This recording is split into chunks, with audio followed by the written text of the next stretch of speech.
did it. Look, we're live. We're alive after the Facebook downage. Yeah, we survived the Facebook Downage. Yeah, downage of 2021. All right, so check in a safe mark. We're about to go live with episode 234 Wow. of GameSpeak Podcast.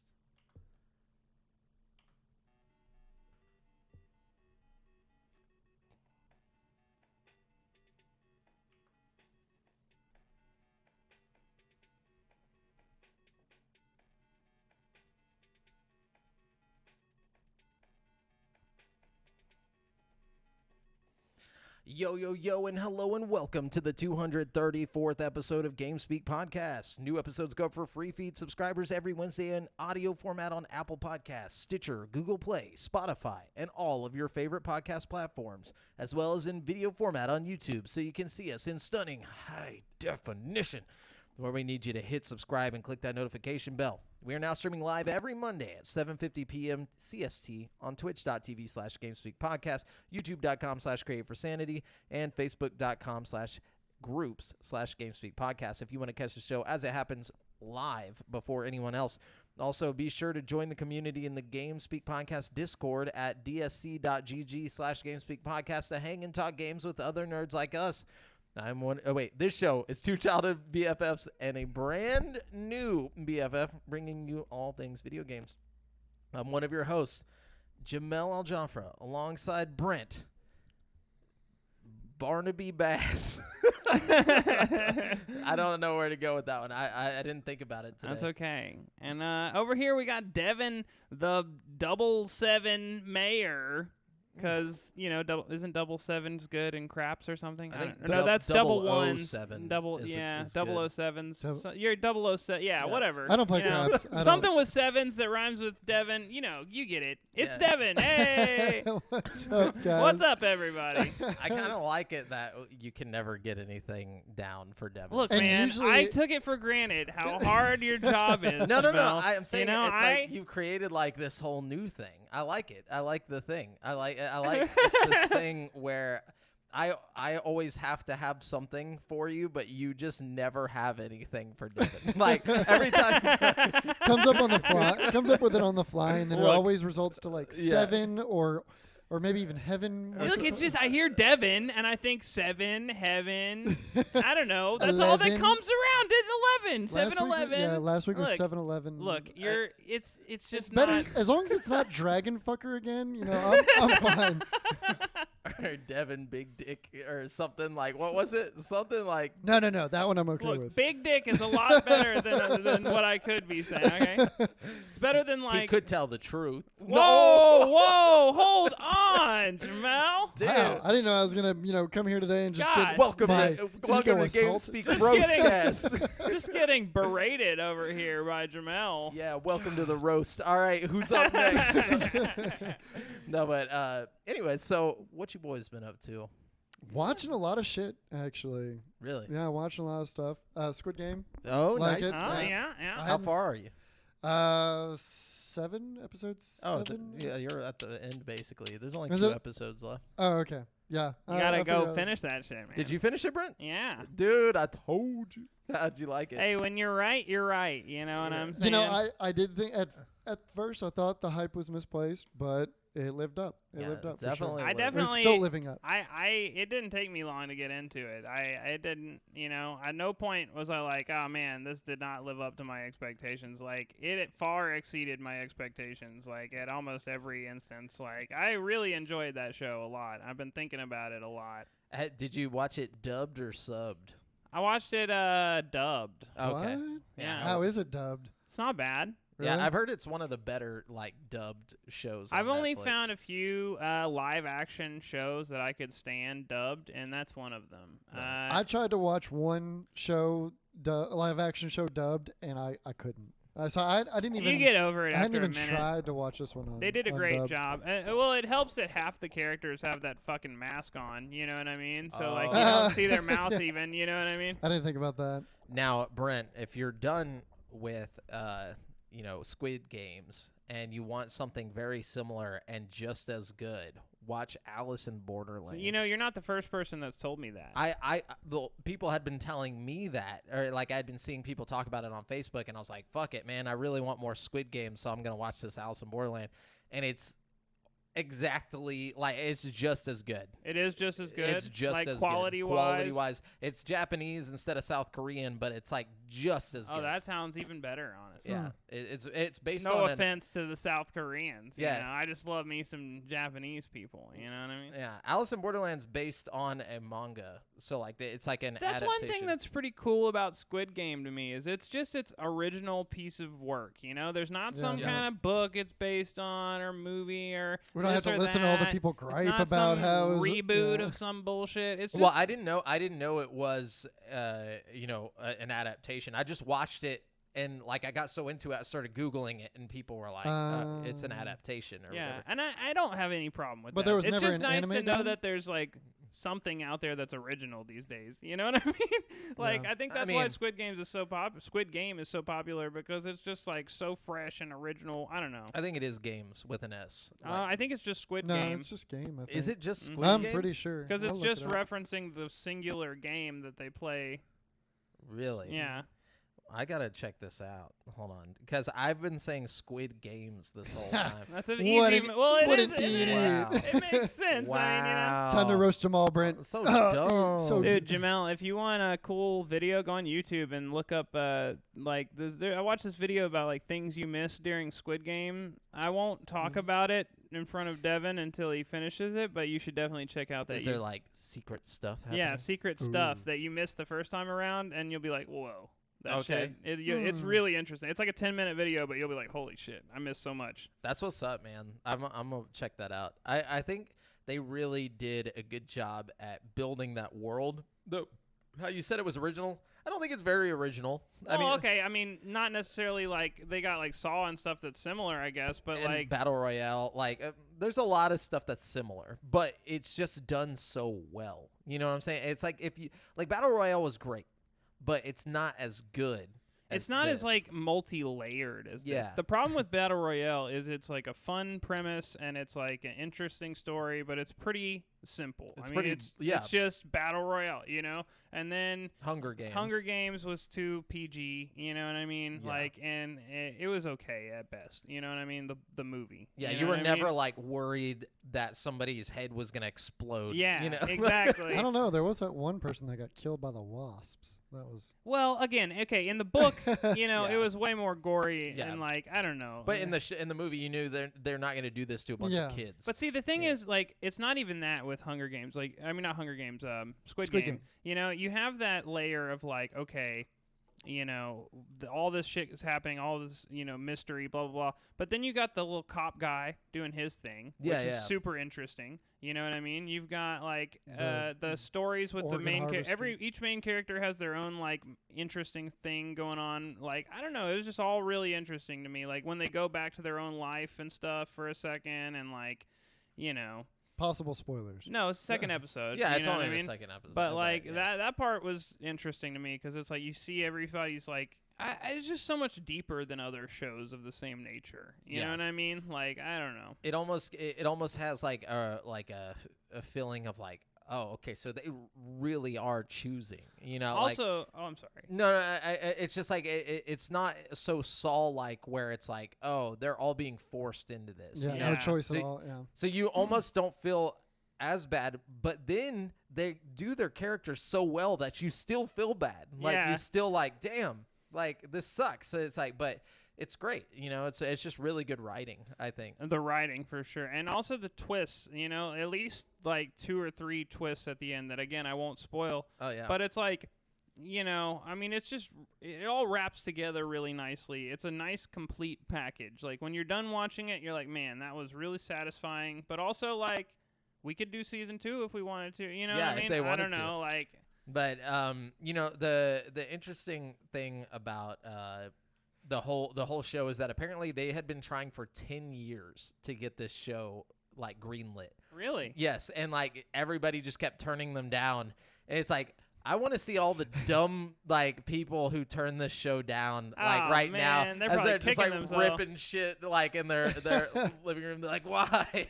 But if it wasn't backed by Netflix, do you think it'd still be the same No. quality? Well, yeah, exactly, because it wouldn't have the budget. You know what I Exactly. mean? The quality had a lot to play into it, I think. The budget and the timing. I think the timing for foreign, films in America is perfect right now. Like people love watching, like anime that's what's and stuff like crazy, that though, now. Is so- like this America is where this movie is almost the least popular. Like it is so fucking popular in other countries right now. It's localized in like 27 different dubs or some shit. Like it's like in almost every country it's number 1, and like in America it's like number 18 or something like that. Is Or- it? or I thought was. it broke records for American Like, viewership. and not just on Netflix. I'm talking about like in okay. total. You know what I mean? Like of everything. You know what I mean?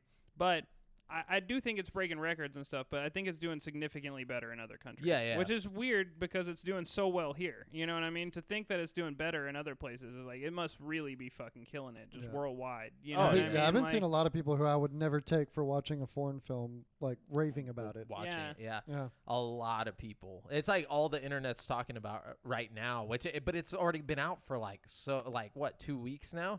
So it's like it's crazy that it's held this much momentum for 2 weeks. And I also, feel like it's getting more and more momentum as it goes on because it's like a word of mouth kind of thing. Like Yeah. everybody's like, oh, you got to go see this, you got to watch this, you know? Like, Yeah, And also- Roblox has made game modes or like exactly designed as the games in there. oh, wow. Even VR chat, I've seen avatars in VR chat. Like it's oh yeah, it's out there. Even like the little like candy thing that they used for like the first game or whatever, Yeah. or like the second game. It's like apparently the sales for those have been like through the roof. Like people are like calling like these places that make those candies, and they're like, I want it. Wow. It's pretty crazy. people realize it's just sugar, right? Like they Yeah, can it's just- make it on their own. I think it's like a very specific, like it has the shape in it and everything. Like I don't know how Yeah. you do that. They but, showed it in the show. They like Yeah. pressing a little thing on the sugar then there, and they put a melted little- it, and they. Oh, I know, but I'm saying I imagine it's a little bit more difficult. Yeah, than I'm they sure make there's it more look to in the it, show. yeah. Yeah. I'm gonna make some and bring you. Dude, bring me one so I can Yeah, cut bring it us out. a couple. Give me the umbrella, dog. Yeah. But anyways, I also started watching Alice in Borderland, great show, and Midnight Mass. I don't know if you guys Oh, started that I've yet. heard of this. I No. haven't watched it yet, but I've heard it's good. It's interesting. I wouldn't say it's good. Like I don't know how to explain it. Like whenever it comes to Squid Game and Alice in Borderland, I'd say it's mid-tier. Like on it, to be honest. Like compared to those Compared two? to those, Oh, it's like okay. mid-tier. I've already seen the top. I've been to the peak, and now they want me to come back down to like, just like the mid-level of the Nah, of the nah, mountain. you can't do Jamal's that. just spoiled. I'm He's spoiled. That's what it is. Like I've seen the best, and then now I got the middle, I guess, whatever. But anyways, it's all right. It's worth a watch. I might just be overreacting, but anyways, what about you guys? Anything else besides Squid Game and? Been watching a lot of regular show. I went fishing, trying to get back into fishing some more, Wow. especially with the cooler temperatures, not sweating your dick off. Trying yeah. to, so yeah, if anybody watching is an angler in the area, let me know some areas. Other than that, no. Go yeah. England. Go England. Catch some angles. Yeah, dude. That's I don't even understand. But Brent, anything? You good? No, man. I've just been watching Squid Games, dude. Okay. Doing nothing. Just Possibly fucking- getting a 30-60 Oh yeah, tomorrow. fingers crossed, dude. I don't want to jinx it, but like, okay, I've been. All right, you put me down the rabbit hole now. I've been like scoping Micro Center like a fucking hawk for the past like month or two, and I've noticed a trend that on like Tuesdays and Thursdays they seem to get stocks of 30 series cards. You know what I mean? And they go pretty fast, but not like scalper fast because you actually have to go physically to Micro Center and buy them. But you can keep track of their stock online. Like last okay. Tuesday, I saw that they had like 3 different RTX 3060 Ti's, which is what I really want. So I get paid tomorrow, and I'm hoping, fingers crossed, that we get another shipment of 3060 Ti's. What are they going for? Anywhere. Okay, again, you're not gonna get it for MSRP, so but- Even at Micro Center? no, not. Well, see, the thing is, at the only brand that's actually selling at MSRP now is fucking the Founder Edition cards from Nvidia. So like, it's not like you're getting scalped, but you kind of are by the fucking manufacturers like Evega and shit isn't selling their fucking cards at the fucking Founders Edition prices. They're like, Those fucking cactus. you know, so like while the MSRP for a 3060 Ti is like $399, you know what I mean? You're not gonna find it for that cheap. So the cheapest I've seen is like $499. You know what I mean? Yeah. Like 100 over MSRP, which is ideally Not as bad as a scalper. no, Yeah. no, not at all. But you know? still, I think that should be illegal. Like, if you're selling at, like, you say this is what the price is, and then you raise it by $100 just because you're having issues getting it out, like. Well, but then again, there's also supply costs are going Well, up too. and a lot of supply these- and demand is driving costs of everything up. You know, a lot of these would sell for more anyways. Like I saw one yesterday that was 3060 Ti and it was like 560 or 600 or something like that.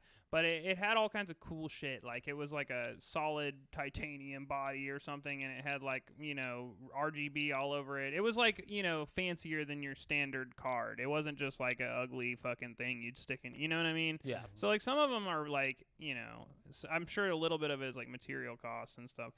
I don't really know, but the lowest I'm willing to settle for is a 3060 Ti because you know, you're getting roughly like the power of like a fucking 2080 Super with a 3060 Ti for, you know, $500. Yeah. I don't know. I feel like that would be a big enough step up for my 2060. You know what I mean, to warrant it. But like, It'd be a full jump. I was thinking about, you know, originally I was like, maybe I'll get a 3060 because that's the one I've been seeing the most of, like just the 12 gigabyte 3060s. They're popping up all over the place. How Like, many gigabytes is the TI? the Ti is only 8 gigabytes, but it's faster memory. Oh, okay. It's significantly better in tests than the 3060. But like, I've seen tons of 3060s. Like that's the one I'm most confident that I could get, and also the cheapest one because you can get them for like $450 or so. You know what I mean? Damn. If you were just building a computer tomorrow from scratch, a 3060 would be a great option. You know Oh, what I yeah. mean? But if I'm nothing that's worth upgrading, doing is easy, bro. exactly. I just feel like if I'm upgrading, 3060 Ti is the lowest. I've also seen some 3070s for like $599, but there's only one model that they have priced at $599 there, and like it's just unlikely that it'll show up. You know what I mean? Yeah, for But sure. that would be sick if I could get a 3070. Anyways, so hopefully I'll get a 3060 Ti in the next week or so. Hell yeah. Very nice. Yes. Wish and you the best of luck, sir. I know. I want to play some fucking Microsoft Flight Simulator and shit in VR. That's my goal. That would be tight. Well, then let's jump into the video game news. Just so you guys know, we are using articles from gaming news sites from around the web, and we do not claim any of these articles as our own. We're simply stealing them from IGN and putting them in front of you, basically. Just so you. But we don't claim. We're not. Yeah, we're not IGN, but like, you know, it's more fun to do it this way than to go read all these stupid articles. Yeah. But you know, shout out to IGN and their stupid Or articles. GameSpot, who we Or really steal GameSpot, from. yeah. Yeah, I have With a recently coup- been doing a lot of IGN. Oh, traitor. No, I'm just kidding. The dream. Yeah, I've been throwing in some PC Gamer articles. Oh, yeah, you know, guys over here branching out, dude. Yeah, trying man, to you know, diversify a little bit, you know. Love just- Just that. A little Love bit that. of diversifying culture here. Anyway, so let's start this off with some big news for PlayStation. Sony Interactive Entertainment has announced yet another studio acquisition, Blue Hey. Point Games. Okay, that's a good one. Yeah, the developer of the Shadow of the Colossus remake on PS4 and most recently the PS5 remake of Demon's Souls. Blue Point and PlayStation have worked together closely for years, but the news comes after the studio's latest successful release as Sony confirmed Demon's Souls has sold more than 1.4 million copies since release. IGN spoke with PlayStation Studios head Herman Holst and Blue Point president Marco Thrush to learn more about the acquisition, blah, blah, blah. You know, we don't need to hear any more Blue about it. Point's like, if you guys don't make this official, we're going to Xbox. Yeah, yeah, right. They're like, please, honey, we can make it work. Say, how many millions? But that's I feel like this was just a matter of time. This was going to happen either They've way. always been so closely collaborative. You know what I mean? Yeah, but it's a good thing because I Mhm. mean they make great remakes. They really do. It's a good person to have on your team for sure. So I wonder what they're gonna remake next. Everything. There's lots of classic PlayStation properties that you could remake in a fun way, you know, like Spy Cooper or Sly Cooper. Or, I mean, Spikes. What? Oh, fuck, we were talking about it last week. Kane. Legacy of yeah. Kain. That'd be a good one. Yeah, that would be dope. Yeah, definitely. The Dream. Space-time machine. What does it do? How are you doing, space-time machine? Just talk like a robot. Hello. Brent, me? Who? Brent, I don't Oh, care. okay. One of y'all You go. know, let me lay it on you Yeah, let's guys. change it up a little Let me bit. lay it on you guys. Okay, guys, if you are more fortunate than I, and you happen to have a 3090 or a 3080 Ti, be careful when you're playing. When you're walking, because I'm going to get you. Because I'm going to get you. Be careful when you're playing New World, or if you're playing New World. Because I know they said that they fixed it, but apparently it's still bricking people's 3080s and their 3090s. No shit. All Yeah. that power. Holy fuck. Too much power. What's it like to have all this power? You know what No one, man. But I got a question, though. So, like, why exactly is this happening? It's not the power. No, it's No. actually a manufacturer error with eVega. They're specifically eVega's graphics cards that are having this problem. Wow. And eVega is replacing the graphics card. So it's Oh, not okay. like the biggest deal ever if your shit gets blown up. You Yeah, know, but you'll probably get a imagine new the one. wait time I for was those new just cards. about to Yeah. say. It's not going to be fun. No, it's not going to be a that's- fun That thing. ain't going to be a quick ship. So I would avoid New World if you are on one of these modern, dope cards. All that power. Nothing to fucking do. Devin, what you got? So, Jared Moore over at IGN, Sony begins testing free PS5 game trials.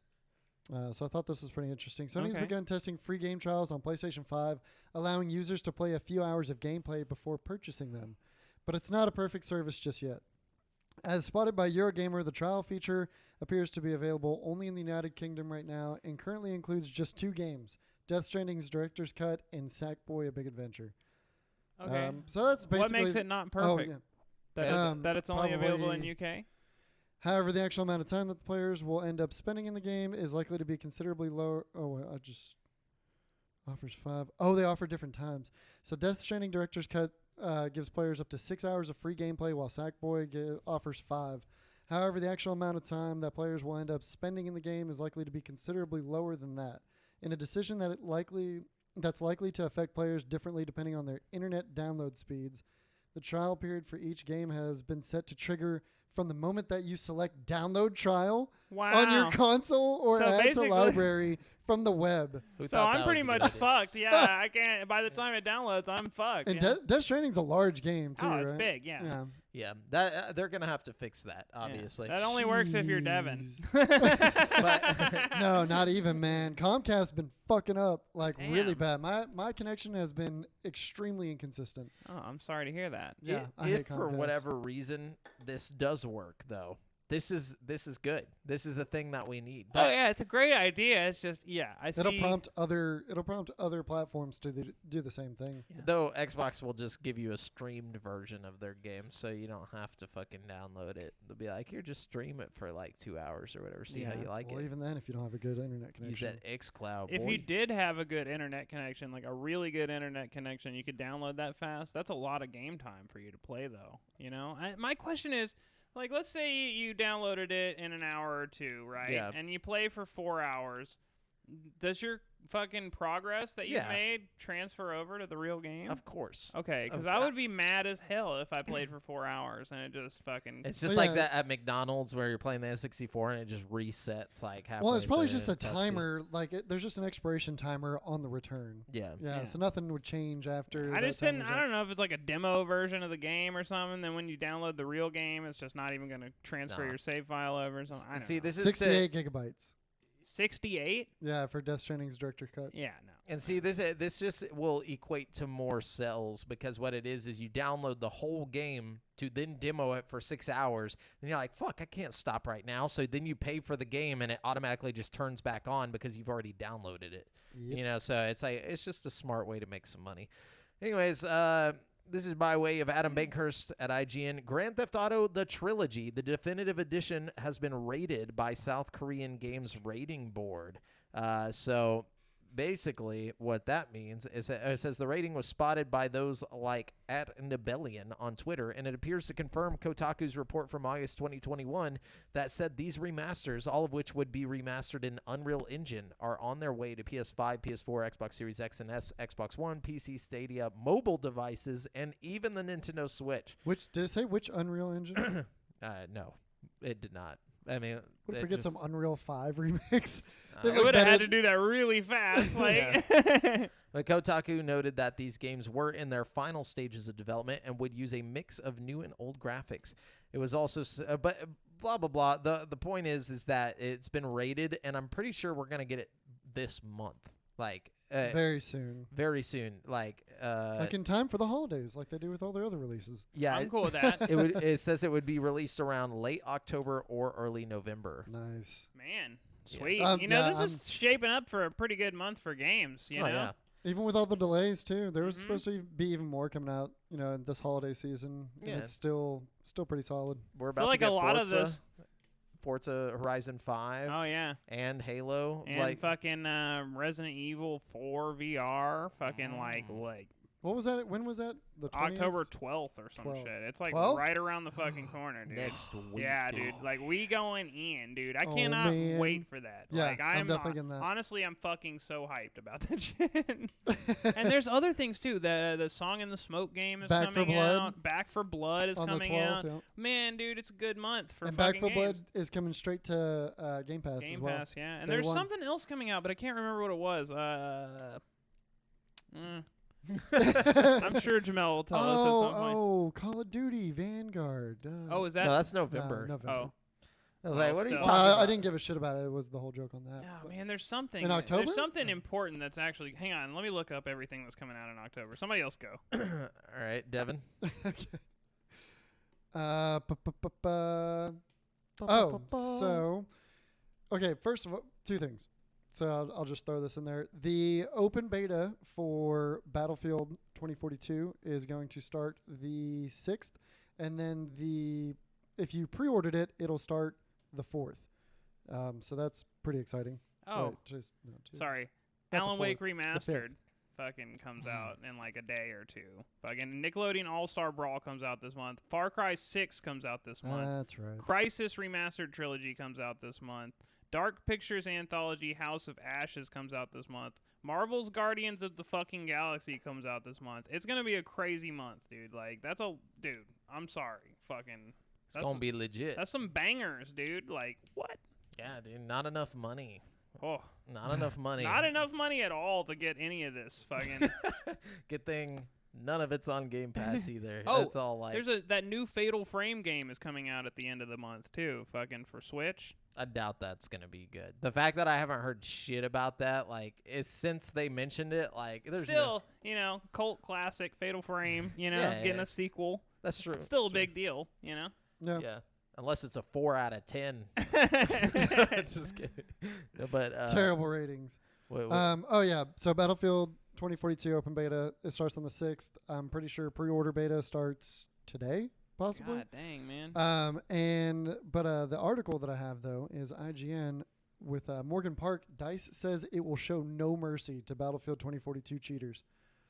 They just come to your house and beat you up. a guy No just mercy, walks in and bitch. shoots you in the You're back of gonna the get head with a swatted. silenced pistol. Like, But I don't know. This could be the way this article starts out. It says there are no warnings and no suspensions. I could see issues with this. So we're still a few months No away. mercy. We will drink the blood of the cheaters. no grace. Just I just hope like- they don't do blanket insta bans, man, because that could fuck over a lot of people too. That and Um, also it's like I don't understand what they're gonna do that's any different than like any other online shooter. Like, also the fact that the entire game's code was stolen, like I seriously doubt they're gonna be able to do all these things that they're saying. I think they're just running on the hype of like Warzone sucking right now with all the hackers. They're like, if we say that there will be 0 hackers, everybody's gonna buy this game. Whether or not it's true, they've already bought it. So it's like even if like a month into the game everybody's like, this is fucking Hack City. You know, it's like, what are they going to do at that point? Yeah, they've already made their money. You know, that's what I feel like this is. I think a good test we're about to see is the open beta. I mean, we saw hackers in the open beta for Vanguard, so there's always going to be hackers in Call of Duty. Like people who think there won't be are crazy. But I mean, they are going to implement the anti-cheat or whatever. But I mean, like if you have crossplay with PC, there's going to be hackers. Like it's just always going to be like that. So, full list of reportable behaviors in Battlefield 2042. Obviously, abuse of chat, text, voice, cheating, exploiting, gameplay sabotage. Wait, gameplay sabotage? What? So if you like don't play the objective, you're gonna get fucking banned? Probably if you're doing it like purposefully. Or maybe if you're like, meeting up at the, like, you group up like 2 teams of 3 and like it's battle royale, and then at the end of the game you fucking kill each other or something. You know, like just blatant cheating like that. Offensive player name and harassment. Damn, McBooty wouldn't make it. I think like the sabotage specifically is like people who just join a game and then back out, or join a game and back out like constantly, you know, like I feel like they'll get reprimanded for that. I bet it's more intense than that. You know what I mean? You think? Yeah. I bet it's more like people who are like, you know, purposefully like joining opposing teams and then feeding the other people information on Discord or something like more sinister than just leaving a game. You know what I mean? I'm serious. I know, but I like your the words you chose for that. There's a sinister gamer afoot. Yeah, all right, Brent, what you got? All right, let's see what we're working with here. New update is out for Xbox alpha testers that adds one commonly requested feature: the ability to track detailed stats, like precisely how many hours you've spent playing Destiny or any other game, is now available directly from the guide. You don't want to know that. I do, though. Honestly, okay, this sounds crazy, but like that's one of my things. That's one of the reasons why I would prefer to play a game on Steam, because it tells me exactly how much time I've spent with it. It's almost like a badge of honor for me when I look at a game and like, oh, you've been playing this game for 60 hours. It's like, yeah, damn right I have. Fucking playing with the people in our Discord, it scares me. Like they've told me about like certain games that they've put like over like 5,000 hours into and stuff. That's insane. Yeah, that's what I don't want to see. I don't want to see how many hours I've put into Warzone, dude. Like it's got to be at least 300 hours. See, I want to know. No, Jamal, wait, you better crank those numbers up. That's rookie numbers. I've spent an entire 2 months in the game. That is basically a low fucking estimation. No, I guarantee you're at 2 months of my life were given to that game. You're at least at 600. I would put money on that. Like, how many hours is? How many days is 600 hours? Like, can we do that math? Like, do 600 divided by 24. Yeah. Let's just knock this out. I've spent a full month in Warzone. At least. You can see. Wait, can't you see total playtime? And if you but I don't look. I don't want to know. I don't. Now you can see after it the straight show. from We're the gonna guide. like. I'm like, gosh, it's scary. Like, I feel like But see, does that even really represent his full total? Because before you got your Series X, you were playing it on your PC, yeah, right? because it'll be the same account. I only play it's the same account. Okay. Yeah, and I only play it on PC. Like, even though I have it on Series X, like the field of view on Series X sucks. Like, okay. I was wondering what your reasoning was there. Yeah, they won't. Because you'd think Series X would be the ideal way to play. Yeah, not unless they get the fucking field of view. Yeah, I mean, until then, PCs. Yeah. It's weird that you can't adjust the field of view. They could easily do it, but they just refuse to do it for some reason. They're like, nope. And I think it's just to make sure that the game runs properly. Like they're afraid that if you can see too much, it might affect something when you got ray tracing going and all that extra shit. Yeah, maybe it's a lot more processing. Yeah, but anyways, Capcom, or according to Capcom COO Haruhiro Tsujimoto, the company behind Resident Evil, Monster Hunter, Street Fighter, and many more, is planning to, quote, mainly focus on PC software in the future. Okay. As reported by VGC, Tsujimoto was speaking to Nikkei and shared that the success of its PC software has been, quote, driving global sales, and that he thinks PCs will be the next big thing after smartphones. What? What? Oh, that was a dumb thing to say. He said, PC is driving global sales, Tsuchimoto said. We have recently stated that we will make the PC our main platform. At this year's Tokyo Game Show, we focused on exhibiting the PC version of Monster Hunter Rise, and I think people will be able to experience the change in our approach. The pandemic is changing the way people look at PCs. Smartphones are convenient, but their screens are small, and their touch panels are difficult to operate, so they are not suitable for home working or school classes. Where the fuck do smartphones come into this conversation? What is he? He's got a point here.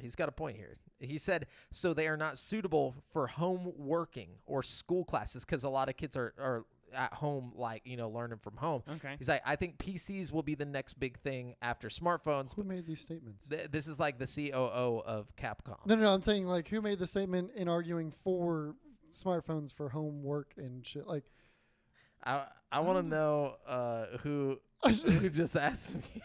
How do you say that name again? Jonathan, I'll say it one more time for you. It's Haruhiro Tsujimoto. That's his name. Haruhiro. Yu-Gi-Oh! Is that what you said, bro? He also revealed that the shift of focus towards PC is in response to the increase in digital sales of legacy titles like RE7, which still sells over 1 million copies a year. For now, Tsuchimoto says game consoles are still the leading platform, but in the next couple years, he wants to see it more balanced.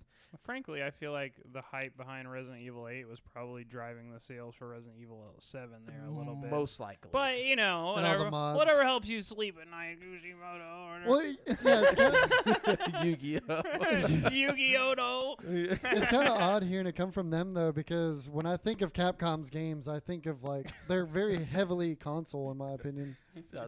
Jonathan said he's the new card master. You've activated my trap card, PC gamers. Literally, his name is the trap card. But as what you got? Oh, it's me? Yeah. Well, no, it's Brent. No, it's Brent. Oh, it's me. Per Okay. pass. All right. Let's see what we got here. PS5 owners may recall that the console's box boasts that it has the capability to display 8K games. It lied. No, I'm just kidding. It did. It definitely Today, a game can finally put the full power of the PS5 to the test. Well, sort of. The Tourist is the first PS5 game claiming to display at 8K 60 frames per second, although Digital Foundry has pointed out that it's technically not what's happening. While the Taurus renders internally at 8K resolution, or 760/80 or 7680 by 4320 for people who like really big numbers, the PS5 doesn't actually support that output over HDMI 2.1. Instead, according to Digital Foundry's report, developer Shein Multimedia is using an extreme super sampling technique to downsample every pixel on any connected 4K TV, resulting in an apparent 8K output.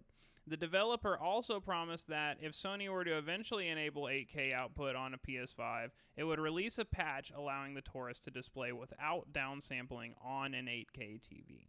So it is running at 8K. The PS5 just can't send the signal to the TV because of a software limitation. So it's not running 8K. No, it is. No, it is. No, I get what you're saying, but It is being rendered it's not at 8K. capable of 8K though. So that's the problem. So it's cool. That's cool that inside of that box it's processing 8K. But if I can't get it to my 8K TV, then it's not fucking doing 8K. Well, technically, it is giving you an 8K picture on your 4K TV because it's fucking super sampling. yeah. But that's not 8K. That's It's super not sampling. Technically 8K. Okay, who But you're even getting has an 8K 8K? Yeah, but who has an 8K Yeah. TV anyways? That is the question. But so unless you have an 8K TV with a very specific HDMI cable, well, even then it doesn't. No, do it's it. not about the HDMI cable. It's about the PlayStation's ability to send the signal through the Is it HDMI a port? cable. Is it a hardware or you said software? It's a issue? software issue. They could patch this through. They so could fix this. If they you know what can I'm fix saying? it, then that's They just fine. haven't done it because, I guess they didn't expect a game to be able Well, to. they're like, oh shit, guys, there's an 8K game But out. it's on the box. It says 8K on the box, so it's Throw that shit on the box real quick. Ain't nobody gonna have an 8K TV. It's gonna be 8K in 4 frames. It's running at 8K. You just can't see it. No, but you actually can see it. It's just like it's better looking than 4K. But if it's on a 4K screen, it's not 8K, bro. I know that it's not technically on an 8K screen. Okay, check it out. Check it out. Well, I get what you're saying. So it's taking an image that is 8K and somehow projecting it to a 4K TV is what is happening. So it's not being produced as 8K on the screen. It's being produced as 8K somewhere else and then just being projected to the screen rather than like sending a signal. Like, you get what I'm saying? I get what you're saying. But basically what's going on is like each pixel is like basically displaying 2 pixels worth on 1 pixel. Like they're like it's because of the way they're super sampling this. You know what I'm saying? So it's okay. So I get what you're saying. So it's like rendering at 8K and then like shrinking to a point where each pixel is like almost splitting into 2 pixels and then like it's but wouldn't that affect the size of the image? Like, wouldn't it just look I don't know extra weird to on be a honest 4K? with you? I don't know. It looks like glorious from what I've image seen. Compression. I don't know, and I know the Xbox one is doing the same technique but at 6K for some reason. If you couldn't tell, we're not very savvy with the pixel tech. Just so you know, Xbox is capable of 12K, dude. Didn't they say that? Didn't they claim? I have no idea, but I have seen some videos of this game, and it's got like a Minecraft-y art style, but it is very beautiful. So, you know, interesting stuff there. Yeah. So hold on. What it was is that they claimed. Hold on, I gotta find this because they claimed that it was like 12K was super sampling, and I was like, what the fuck is that? Like, that doesn't even make no damn sense. Yeah, it was just some straight up bullshit. Like they just made up some shit. They were like, what's like bigger than like 8, but like so far out of reach, no one will ever know if we're telling the truth. They're like, let's do 24K, dude. To be honest, the only effective use of super sampling that I've ever like seen is DLSS. You know what I mean? Like that is the only effective like super sampling technique I've ever like. Everything else just doesn't seem to make much of a difference to me. You know what I mean? Yeah. Anyways, I've never had any good experience with DLSS yet on any of the games that I've used it. Anyways. Really? Especially like Cyberpunk, it made it worse. Cyberpunk, that's the only reason I could even play Cyberpunk at all. Devin, what you got? Well, feel whatever, Lord. Wait. Yeah. Yeah, that's me. Devin. Yeah, we changed up the order today. I like this. Which we shouldn't have done because now we're even more confused. We can't keep up with the same order. That's what I like. I like the challenge. Chaos. Dude, we thrive in chaos here. Yeah. I'm sorry, we're out in the sticks where you live. I got no services. I feel that. Okay, so, as we talked about last week, New World launched, and it had a very, very successful launch. Lots of people playing it, a lot of our friends playing it. Well, they've had to double their servers and are now blocking players from creating new players in overstuffed servers because of it. And they're taking a bunch of measures they're setting up a bunch of stuff that'll kick like AFK players and whatnot because they're having such an issue with it. My question is like, this is Amazon. Y'all got fucking money. Just if you have to, rent out more servers. Like if you're afraid that later you're not going to need all these servers because the game's going to die down a little bit, just rent some. You know, and or just repurpose your servers for something else. I mean, you could. It's not like with the success of New World, they're not going to stop making games. You know what I mean? Like no. I'm just talking about their like server issue. Well, that's what I'm saying. You said buy too many. That's a good idea. I think. And then even repurpose later. Even if New World flops in a year, you'll still have all these servers you could do for your next big game. You know what I mean? Like Old World. Yeah. He says, my question is, how far does the resolution need to go before we really can't even tell the difference or see the difference with our eyes? Call me crazy, but I'd rather just focus on good gameplay.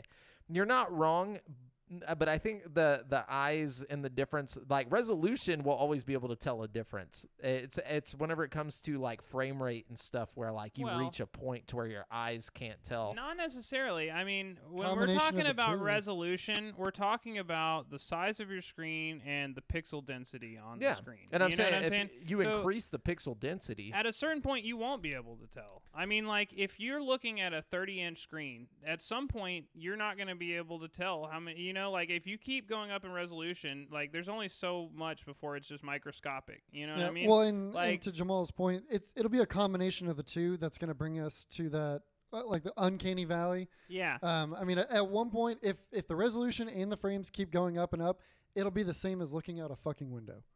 Yeah. Well, I mean, like eventually. Yeah, absolutely. I mean, you see it like with VR, especially because you have like so many like pixels in like such a small area. You know what I mean? So like 1440 on a 32-inch TV and 1440 on a eyeball-sized fucking screen are totally different things. You know what I mean? Like, it's interesting, and it's a great question actually, because to me personally, like at the size, like say I play on like a 32-inch 1440p screen, and it looks great to me. And to me personally, it looks just as good as if I'm looking at a 50-inch 4K screen. You know what I mean? Like I can't hardly tell the difference in picture quality. One thing I've also noticed is like frames per second, something people make a fucking huge deal about. It's like once I get up to about 60 frames per second, like I don't really notice much of a difference. I know everybody says they do. Well, yeah, but that's what I'm talking about. mean? Is that the human eye can't see a difference past a certain frame rate, and I believe 120 is like almost the max for the human eye. Like 120 is like where it cuts off, like it's seeing any difference. Yeah. Like, I do see a noticeable difference between 30 and 60, but when I go from 60 to 120, which I do sometimes, I don't notice that much of a it's difference. not that big of a difference. Yeah. I just Googled it, and there's speculation, but the general consensus, Jesus Christ, I can't talk today, is 60 frames per second for the human eye. Yeah, and that's what I was saying. It's like there's a limit to what the human eyes can see, but whenever it comes to resolution, I think it can go a lot higher than the frame rate. The frame rate is absolutely. And I don't think we're at the peak yet, but I do think at some Apple point did.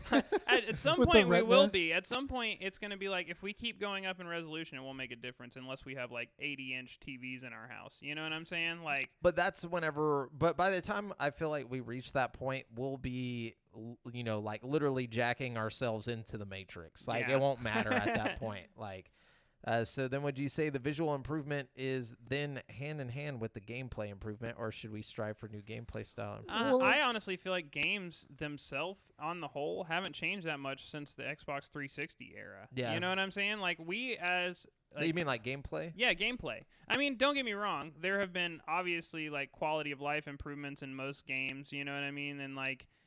controller configurations. Yeah, and totally. Stuff like we that. found things that work, but on the whole, games are pretty much just how they were in the 360 era. You know what I mean? That's what he's saying, is that we should improve. No, I agree.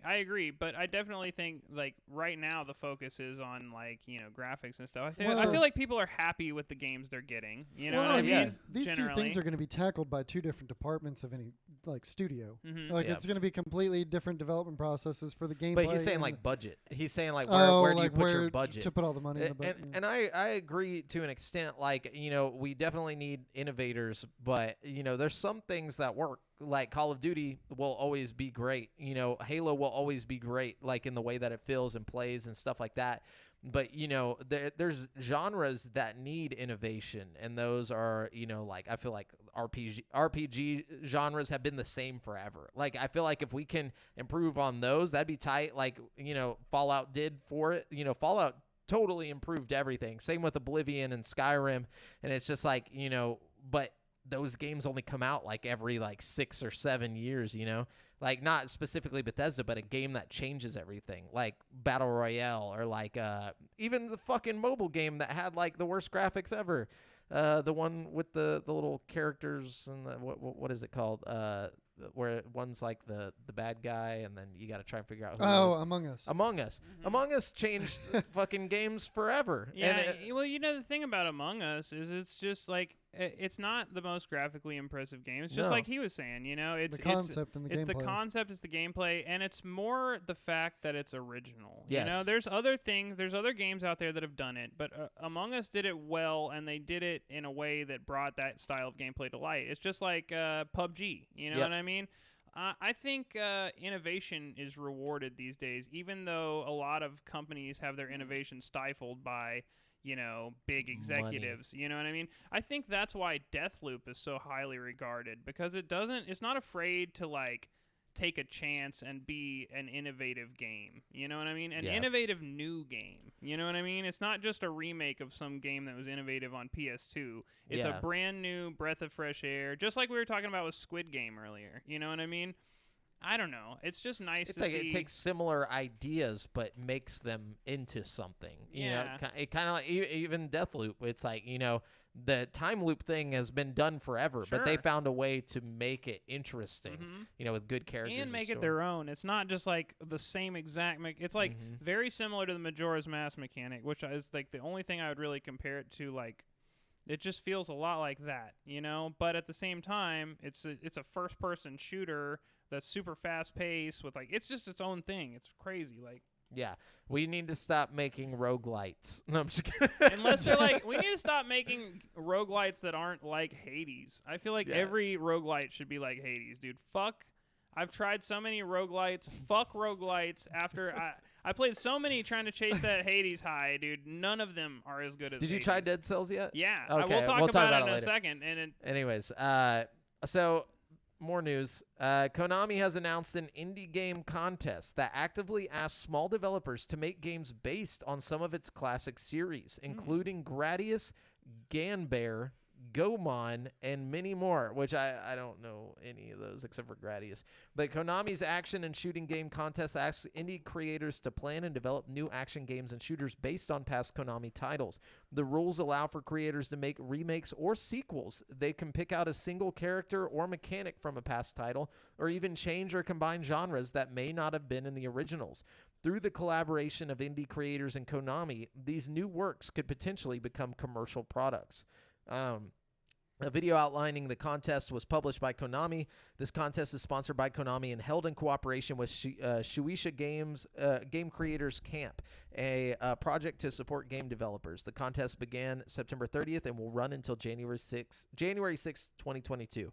So that Konami specified 80 different games for creators to reimagine, including games from Gradius, Star Soldier, Twin Bee, Ganbare, Gomon, Nightmare, and others. So that's pretty interesting that they're basically like, we don't really want to fuck with making these games, but if one of y'all if one of y'all, like, indie developers can come up with something dope, like, you can use our assets and shit, and then we're probably going to buy it from you and then, like, bring you on to make more of them. That's pretty cool if you're an indie developer, because then you have, like, some kind of intellectual property to work with, and you can, like, I don't know, that's a cool idea. Yeah, I mean, it's funny because David Stanley, he's already under Konami technically with Skeletag.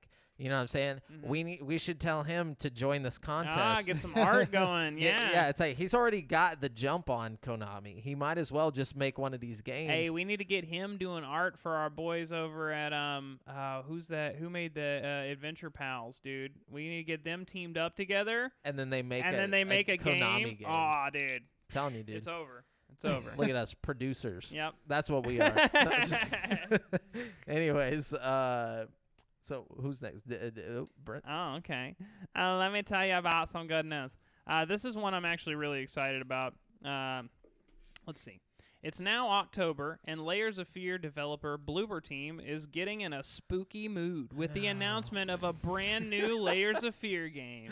Now when I used to be so excited when I heard Bloober Team, but like they've literally ruined all hope that I had for them with that game. Look, fuck the medium, okay? It was just a one-off bad game from them. That's one game that I honestly, like, it would be really cool if they made it disappear. Like, nobody ever like talked about it again. We never saw it again.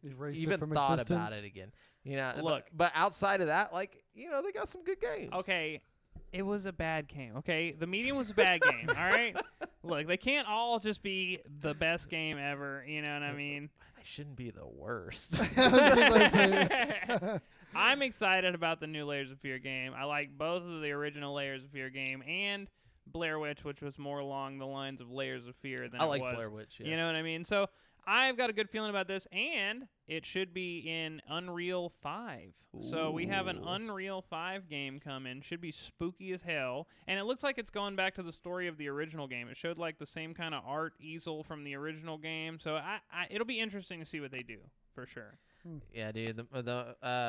He said, "Damn, mob style hit put out on that game." It's like, yes, it should be erased. Dude, erased. It Like- should wake up with a horse's head in its fucking bed tomorrow, dude. It's like, you know how like people always say like, you know, we need history to learn from it, so we never, you know, make those mistakes again. I just think like that's one exception. We should just get rid of this because no one would ever make that mistake except for this team for some reason. Why did they think this was okay? Bad game. Genuinely. Yeah, make it just. Anyways, okay. So is it Devin? Yeah. Yeah, Devin. it's me. So Natalie Clayton over at PC Gamer. This one's it's pretty cut and dry. The Epic Game Store finally gets achievements next week. So if you're all about collecting Hey. achievements and whatnot, Now, if I could just can see do how it on long I've been PC. playing my games on the Epic Game Store, you know?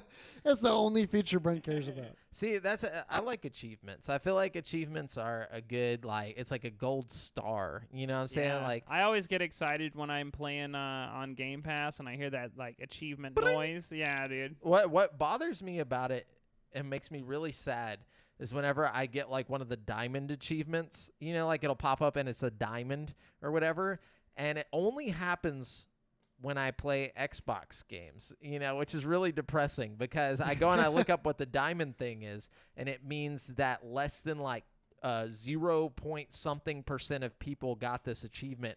And most of the time when I collect that achievement, it's just like a normal, like you completed all the levels or something, or like you beat the game, or like it without doing any extra shit.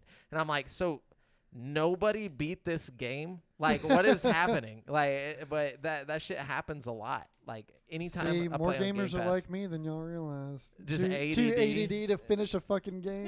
It I'm really depends on the game for me, man. Because like, if it gets me, I'll play through the whole game. I don't care if it's 100 fucking hours. But if it's like, I'll invest like 2 hours into a game, and that's how long it has to fucking get my attention and like really fucking. I don't run think I've with it. ever heard you talk about a game you haven't beat. You know what I'm saying? Because Like, most of the time, if I don't like enjoy the game, I don't even mention it. You just don't talk I about just it. don't even bring it up. Yeah. You know what I mean? Because I'll play like a little bit of it, and I'm like, I'm not feeling this. And like usually I intend to come back to it later. Like, maybe I'll come play this at another time, you know? But yeah. I just thought you did not enjoy the games you played ever. Yeah, I thought you were just like, it doesn't matter if the game well, exists. usually I love every it. week I find one that I like. You know Yeah, what yeah. I mean? And It's then not- Jamal's out here on the other And side. I'm like, he oh never my enjoys gosh, any shut game he plays. up, Brett. That game sucks. No, I'm just kidding.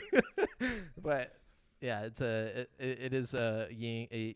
Is it yin and yang? Yin and yang, Yeah, right? Why am I in my brain? That doesn't sound right. maybe you want to say Because yin you want to and talk yang? about the Yin- yin yang twins. That's what I bro. keep thinking of is yin yang twins. I'm like, it's yin and yang.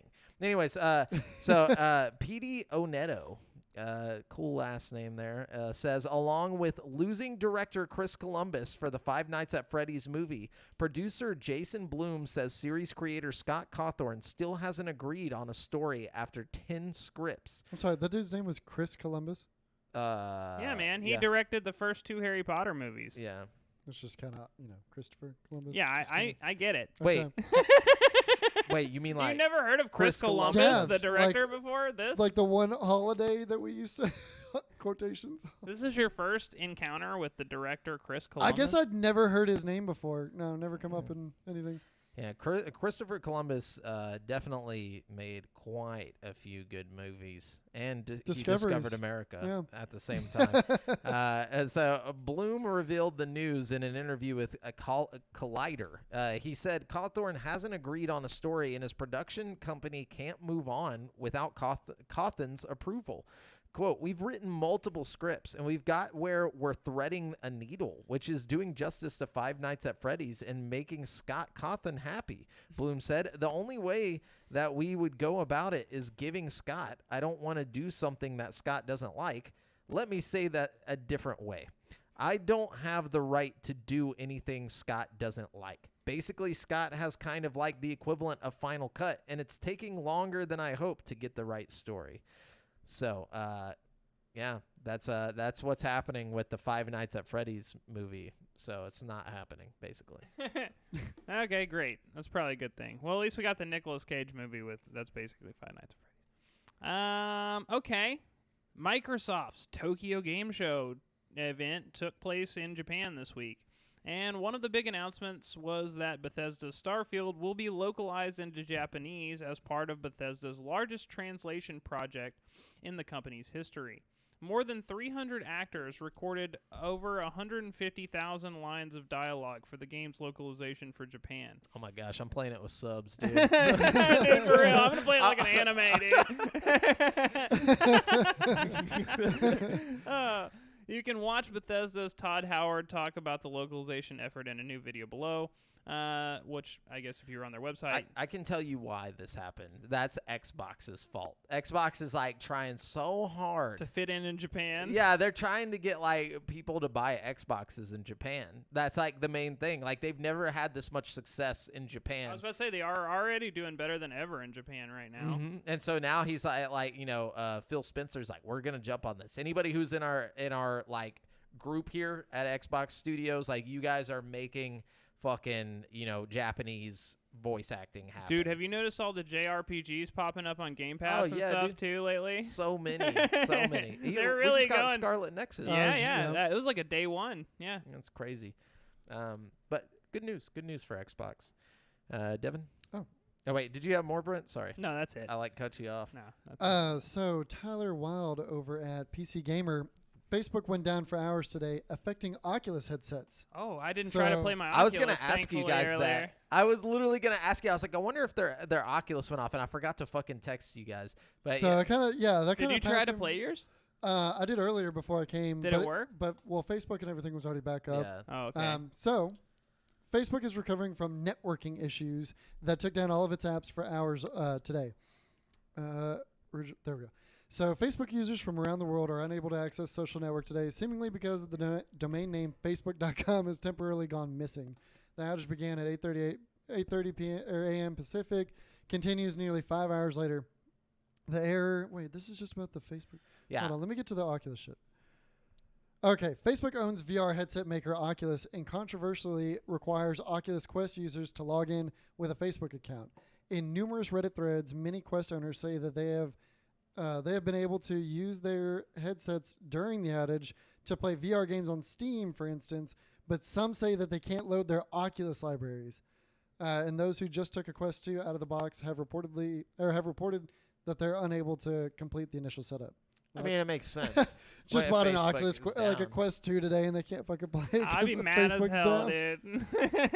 But I seriously doubt it's not a DNS issue. That's so stupid. I don't believe you, Facebook. Anyways, he says next Xbox system will be the J-Pop. No, just be like the J-Box, dude. And they just only got like Japanese games on it.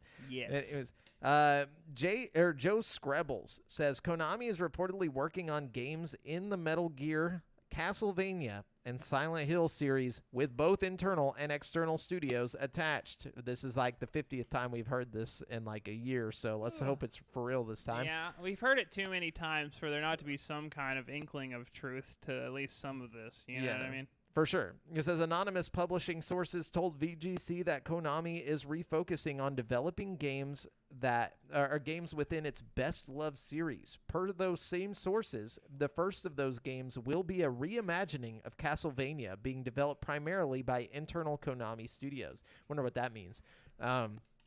I bet you will get like a 3D Castlevania, like a Dark Souls. Yeah, Dark game. Souls. Even though we already had the 3D and 64 Castlevania game. Hey, I'm not mad at a Dark Souls Castlevania. I think that could be sick. It could be, for sure. And then it says the report adds that Konami is planning remasters of the original Metal Gear Solid games for new consoles, as well as a potential full remake of Metal Gear Solid 3 Snake Eater. I'm just so sick of remakes, dude. Like, I just don't even care anymore. Welcome to the future. Many have speculated that remake specialist Bluepoint would work on the MGS remake. Which would mean it would be a PlayStation exclusive because of fucking... yeah, that wouldn't make sense. Acquisition, yeah. Yeah, that's why I don't believe that, because I mean, unless they somehow got this contract before they were bought, you know, and Sony's just gonna let them continue it. Like Metal Gear Solid can't be a whatchamacallit, exclusive. Like it's already been on everything else, you know. I mean, I guess they could technically. Could be an exclusive. I just doubt Demon it. Souls is an exclusive, and it was on everything back. No, it wasn't. It was only on PS3. Oh, was it really? Yeah. Oh, okay. It It says was on PC, wasn't it? no. I'll look. Are you sure? Yeah, I think it Okay. was only PS3. Yeah, you're probably right. It says, this is backed by game data analyst Millie A., who has correctly called several other announcements ahead of time. Millie A. commented after Bluepoint's acquisition by Sony to say that the studio was in fact working on a remake alongside an original game, but that it was not a Metal Gear game. So, okay, let's see that. Just fix that. Finally, VGC reaffirmed, Was PlayStation just PS3? Okay, cool. Finally, VGC reaffirms that multiple Silent Hill games are in development, with one at a quote-unquote prominent Japanese developer. Many believe that Poland's Bloober team is at work on another Silent Hill game after a partnership between the two companies was announced. So, interesting. I hope it's not Bloober team, but we'll see. A favorite Castlevania? It's definitely like Hey, Bloober Team's gonna bring it back with the new fucking Layers of Fear, bro. don't get it messed up about Bloober Team. I man. don't mind Layers of Fear, but I don't want them touching Silent Hill with a fucking 10-foot pole. All right, they can go and they can make all the layers they want. All right, fair enough. But yeah, I'm kind of with you on that actually. It's like if y'all don't get Guillermo del Toro and Hideo Kojima, Yeah. I don't want to touch Silent Hill. Like, just forget the game even existed. Don't even touch it if you aren't gonna do it right. You know who I think could do a good job with Silent Hill? Who? Red Barrel Games, the people who made Outlast. Yeah. Well, I mean, they're kind of very specific on what they do. It's like first person run from everything horror. You know, like Yeah. I feel like Silent Hill has very specific game mechanics that you got to bring. So you don't. I think they could do that. I think Yeah, I think you could switch from like a fast-paced like slasher thing to like a tense psychological horror thing. I think they're skilled enough. they would I definitely really nail think, the horror aspect Yeah. of it. Yeah, they could get Like scurry.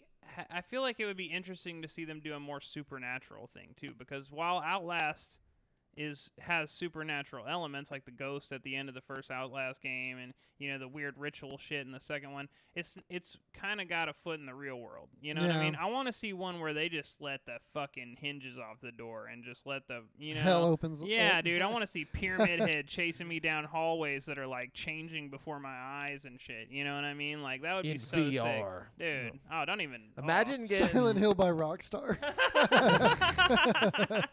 Imagine getting murked by Pyramid Head in VR, dude. Imagine one of those Grand Theft Auto case covers, but like with Silent Hill characters and all the panels, like In the same art style. Okay, check this out. I don't know why Oh, this shit. hasn't been done in VR yet, but okay. Imagine you're playing a horror game. You're sneaking around. All right, Okay, all right. you're like sneaking, Okay. and you can see through like little holes like on the wall, like that. Uh-huh. There's somebody on the other side, like walking and like chasing you or whatever. So, and they don't know you're on the other side. Like they need to make it to where like when you look, like every now and then it's like randomly, generated situation or scenario, but like when you're looking through the little hole, like he'll pop up. It's not like a cut scene. It's like, like he just pops up and he's like, yo, bitch, and then like you just fucking get scared, like a jump scare. Dude. But like it's still in game, not like a cutscene thing. It's like, why do they not do this already? Layers of Fear VR got me in a very similar way to that. Maybe not exactly that, but like they did a jump. Like that game has some of the best VR jump scares. Fucking the original Layers of Fear. Fucking there's a part in the game where you're like, there's a window, right? And if you're just like playing the game, you won't really think about it. But like if you're looking out the window, you see like a person off in the distance, and it's like raining and shit. Oh yeah. And they're like heads twitching and shit. And this is all in VR, you know what I'm saying? It's Yeah. terrifying. So you see this like ring girl, like, and she looks like she's like a football field or two away from you, and she's like a silhouette and she's doing this. And then like lightning flashes, right? And then she's gone.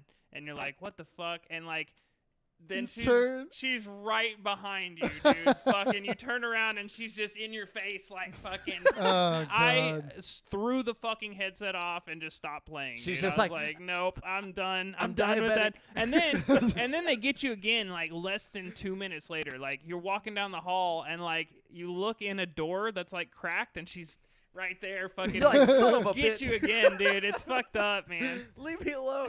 No, but see, that's the thing. It's like it should be things that you don't naturally like. It are things that you're not gonna run into. It's not guaranteed that you'll see it.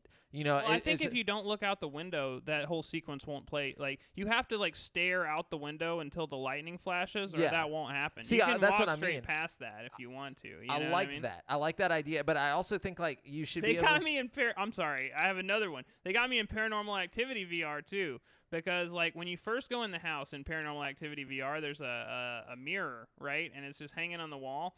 And if you stare at that mirror for more than like 60 seconds, it'll fucking like a humanoid like figure and like that's still like mirror-y will like pop out of the mirror at you and like try to get you. It's so fucking scary, dude. Like I was. See, that's cool, but like. And that is it just random? Like that's yeah, what, that's that's again what I something want, you is wouldn't randomness. it wouldn't trigger unless you're like staring at the mirror for an extended period of time. Like you have I to like be that. doing certain things for these things to. Me and Brent had some scariness that we'll talk about later. God, yes. Whenever we get to what we played this week. Yeah, I like the idea of that, or just like it makes it seem more real, like doing like maybe a like because in VR they let you explore and like look around and shit. Like maybe like there's like a door and like there's like a keyhole, and if you look through it, there's just someone looking right back. Yeah. Like and you open the door and there's no one in there. Like things like that. Like I feel like it would be fun to make a VR horror game. Like it would just be fun to come up with all these different scares. You know? What I'm Oh, saying? absolutely. It'd be fun. Anyways, We should develop one. yeah, dude, that we have no skills to make. But what you got, Brent? Netflix announced it has acquired Night School Studio, the developer behind Oxenfree, After Party, and Next Stop Nowhere. Night School wants to stretch our narrative and design aspirations across distinctive, original games with heart. Netflix gives film, TV, and now game makers an unprecedented canvas to create and deliver excellent entertainment to millions of people, wrote Sean Krenkel, co-founder and studio director, in a statement. So yeah, this is the first studio that Netflix has purchased, and it's interesting to think that, of Netflix buying video game studios and making exclusive Netflix games, because I don't think this game is going to be good. After Party and Oxenfree were like okay games, you know what I mean? But if Netflix just starts pumping money into like making original content in gaming, just like they do with their TV shows, you know what I mean? Like if we just get as much original content in the game world from Netflix as we do in their TV show movie department, then we'll eventually get a banger. You know what I mean? It's only a matter of time. You know what I mean? For sure. I think it could be good. Though I feel like we're gonna get a lot of mobile games. That's what I'm before saying. that. I think we're going to get a sea of bullshit, and then eventually we're going to get that hit game. That's what they're counting on. It's just like Netflix's TV shows. There's so many shitty shows, and then you get that gem, and it's like... It's Squid Game. Yeah. Dude, when they make a Squid Game video game Dude, for a Netflix. Squid game for Netflix, dude. Squid Game It's game. over. It's It's on. over. I mean, we kind of have Squid Game already. No. Yeah. We can't hear you. Yeah, okay? we do. No. It's called- Roblox does not count. No, it's called fucking Fall Guys. Like, Fall Guys does not count. Yeah, it's not the same. It's not in Korea. You're not shanking each other at night in Fall Guys. You know what I'm that's saying? we could. true. They do a Invite a Squid bunch of Game dudes over. update. Hey, you guys ready to play some Squid Game? All my friends are dead. Just like the next day. Oh, Adam Bankhurst over at IGN. Halo Infinite's accessibility features have been detailed by 343 Industry. How accessible is it? It's pretty accessible, bro. About to find out. Alongside Xbox reiterating its commitment to making games more accessible for the estimated more than 400 million gamers with disabilities across the globe, 343 Industries has given a sneak peek at some of the accessibility features coming to Halo Infinite. These updates and many more were part of Microsoft's accessibility showcase, and 343's Industries Paige Johnson stopped by to share some of the accessible and customizable features that will be part of Halo Infinite when it's released on December 8th. The team's goal was to make the newest journey into the Halo universe more accessible to as many gamers as possible. This includes veterans of the series and those who struggled to play due to barriers that hadn't previously been accounted for. Some of these new features, as detailed by 343 Industries, include, for subtitles, adjusting the font size, adjust the background opacity, enable color coding of dialogue per speaker, choose whether you'd like subtitles for all dialogue or just dialogue related to narrative in campaign, customize menu and gameplay font size, menu narration with adjustable narration speed for those who commonly utilize screen readers, a new mode called linear navigation that lets the users navigate through the UI without the need to visually see how controls are positioned on screen to access them. It's a long list. Wow. Yeah. We get it. There's just a lot of good. There's a lot of accessibility there's like happening. 10 other bullet points, and like stuff that, I mean, I wouldn't think to Sounds do. So pretty accessible. Yeah. I mean, that's badass, man. To include everybody and give everybody a chance to play it. It might not be a great experience, in some instances, but it's the possibility to do so. Mm-hmm. I commend Xbox for the steps that it's taken with it, and I feel like Microsoft has done 343. more for accessibility than almost any other company with the adaptive controller. By things far. like that. I mean, they released a whole the whole adaptive controller that can be put into a bunch of different configurations to fit people's needs. I remember a dude like back in the day. He was missing both of his arms, but he could play Guitar Hero with his feet. And he was fucking amazing at it. Like, I'm talking. How the fuck? He was playing expert, dude, with his fucking toes. Damn, what a boss. Yeah. Was he able to spread his toes far enough, or did he have to like slide his foot a lot? Yeah, I don't remember. I just remember that was like one of the things he did. It was like a talent show thing that they did, and he just came out. Through the fire and the flame. Dude, that's fucking impressive. Yeah, it was very impressive. They did like a little video of him like beforehand, like an intro video for him, and like it showed he would like open his cabinets like up on the thing with like his feet, and then like get his cups out and all that shit. He did everything with his feet. It was insane. But it's a good thing he won't have to do that, because they have like all these adaptive controllers and things like that nowadays. He's probably so good with his feet. Oh yeah, he probably starts to suck if he uses the adaptive controller. You know what I mean? Hell yeah. Anyways, so eFootball 2022, Konami's free-to-play replacement for its famed Pro Evolution Soccer series, is currently having a pretty dreadful launch. I saw some pictures from this. It's ridiculous looking. Yeah, fans across social media are highlighting a number of issues that they have with the game, from glitches to poor character models. Searching through the eFootball community Reddit page, it doesn't take long to find posts detailing fans' concerns, from seemingly questionable refereeing decisions to clips of goalkeepers performing greater blunders than Loris Karius in a Champions League final. Issues concerning the game's AI are brought up a number of times by those who have played the game. It says, while these are issues that could likely be addressed in a patch at a later date, they aren't the only reasons that people feel let down by eFootball's release.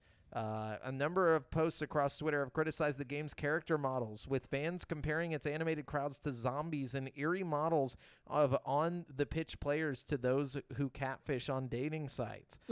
Yeah, it looks actually really terrifying. But, yeah, so if you guys ever want to see how terrifying, just Google just go onto the Reddit for eFootball 2022. It's hilarious. So we got Was that great show, guys. I'm off to work. I'll watch the rest later. One question before I go: if you could make a game based off of one character from any book or show, who would you pick? Ooh. Oh man, any book or show? Well, I mean, we were just talking about Squid Game, the game. That would be tight. That would be cool. I've wanted a good Harry Potter like RPG for a long time. But Yeah, but we've had previous honestly, Harry Potter that's like the games. first thing that came to my mind when I read that question. But it's like we got the Harry Potter, the new one coming. You know what I mean? Yeah, like, and we've had Harry Potter games in the past, but they're Let's see. The Shining, dude, in VR. I feel like The Shining. The problem with The VR Shining is video there's game. not enough like enemies. You know, you got Jack and you got like a few ghosts. No. You know what I mean? But not the characters. Like just about the hotel. Like stay at the hotel. yeah, just like a. It's But like see, that's even worse because you don't have Jack. Jack is the real threat. You no, know what I mean? only in the movie. But the hotel has always had an issue. Like that's the thing. Yeah, but it'd just be like a creepy haunted house kind of thing. It wouldn't be like anything really chasing you except maybe the girl in room 450, whatever. Or the rabbits or like anything. I'm talking about from the book, not from the movie. I am too. And Yeah. even in the book especially.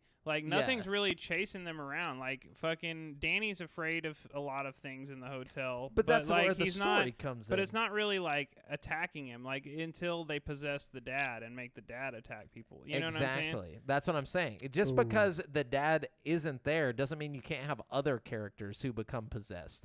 Like, Oh, okay. Maybe you got, like, a whole yeah, it's like a gang whole of- other story. You can't just be like, oh, this is it. Now, Or you're the one that becomes possessed. And if it's Oh, like God. if it's a VR experience, and I'm you just serious. have to murder your family. Yeah. So, like, okay, check it It's out. kind of morbid, but No, check it out. Check it out. Hear me out. Hear me so out. like, so you're going through the hotel, creepy shit's happening. You're popping aspirins just like the book. You know, you're crunching them up. Fucking, you know, it's you know you're going crazy. Your liver's dying. But then like all these things start attacking you, right? And you like got to pick up a fucking croquet mallet, and you're like fighting off all the fucking things with the croquet mallet. Which, by the way, in the book it's a croquet mallet, not an axe. Yeah. Fucking, you're fighting off all the things with the fucking croquet mallet.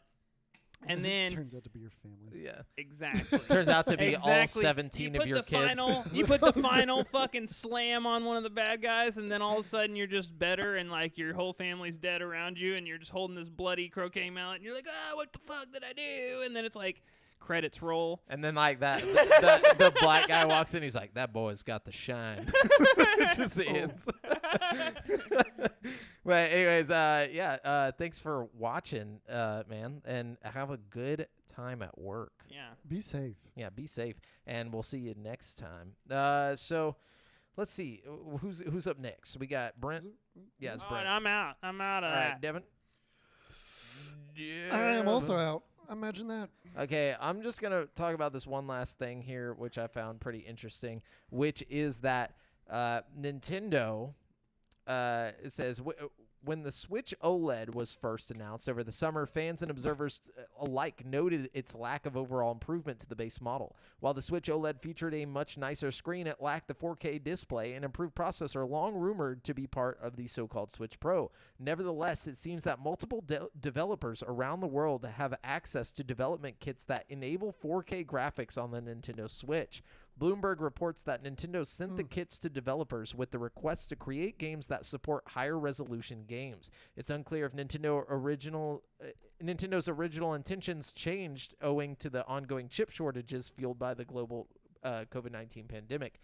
So That would actually make a lot of sense if they were like gonna put out, some new console, but then they didn't want to end up with like a PlayStation 5 situation where people just can't get the fucking console, or scalpers are buying them all or something, yeah, That doesn't seem like a very Nintendo thing to do, and I feel like they probably wouldn't want to get caught up in the crossfire of like, people being upset that they Yeah. can't get it. Exactly. Says in a statement to Bloomberg, Nintendo called its reports, quote, inaccurate, but declined to elaborate further. Developers reportedly expect their 4K games to be released in the second half of 2022.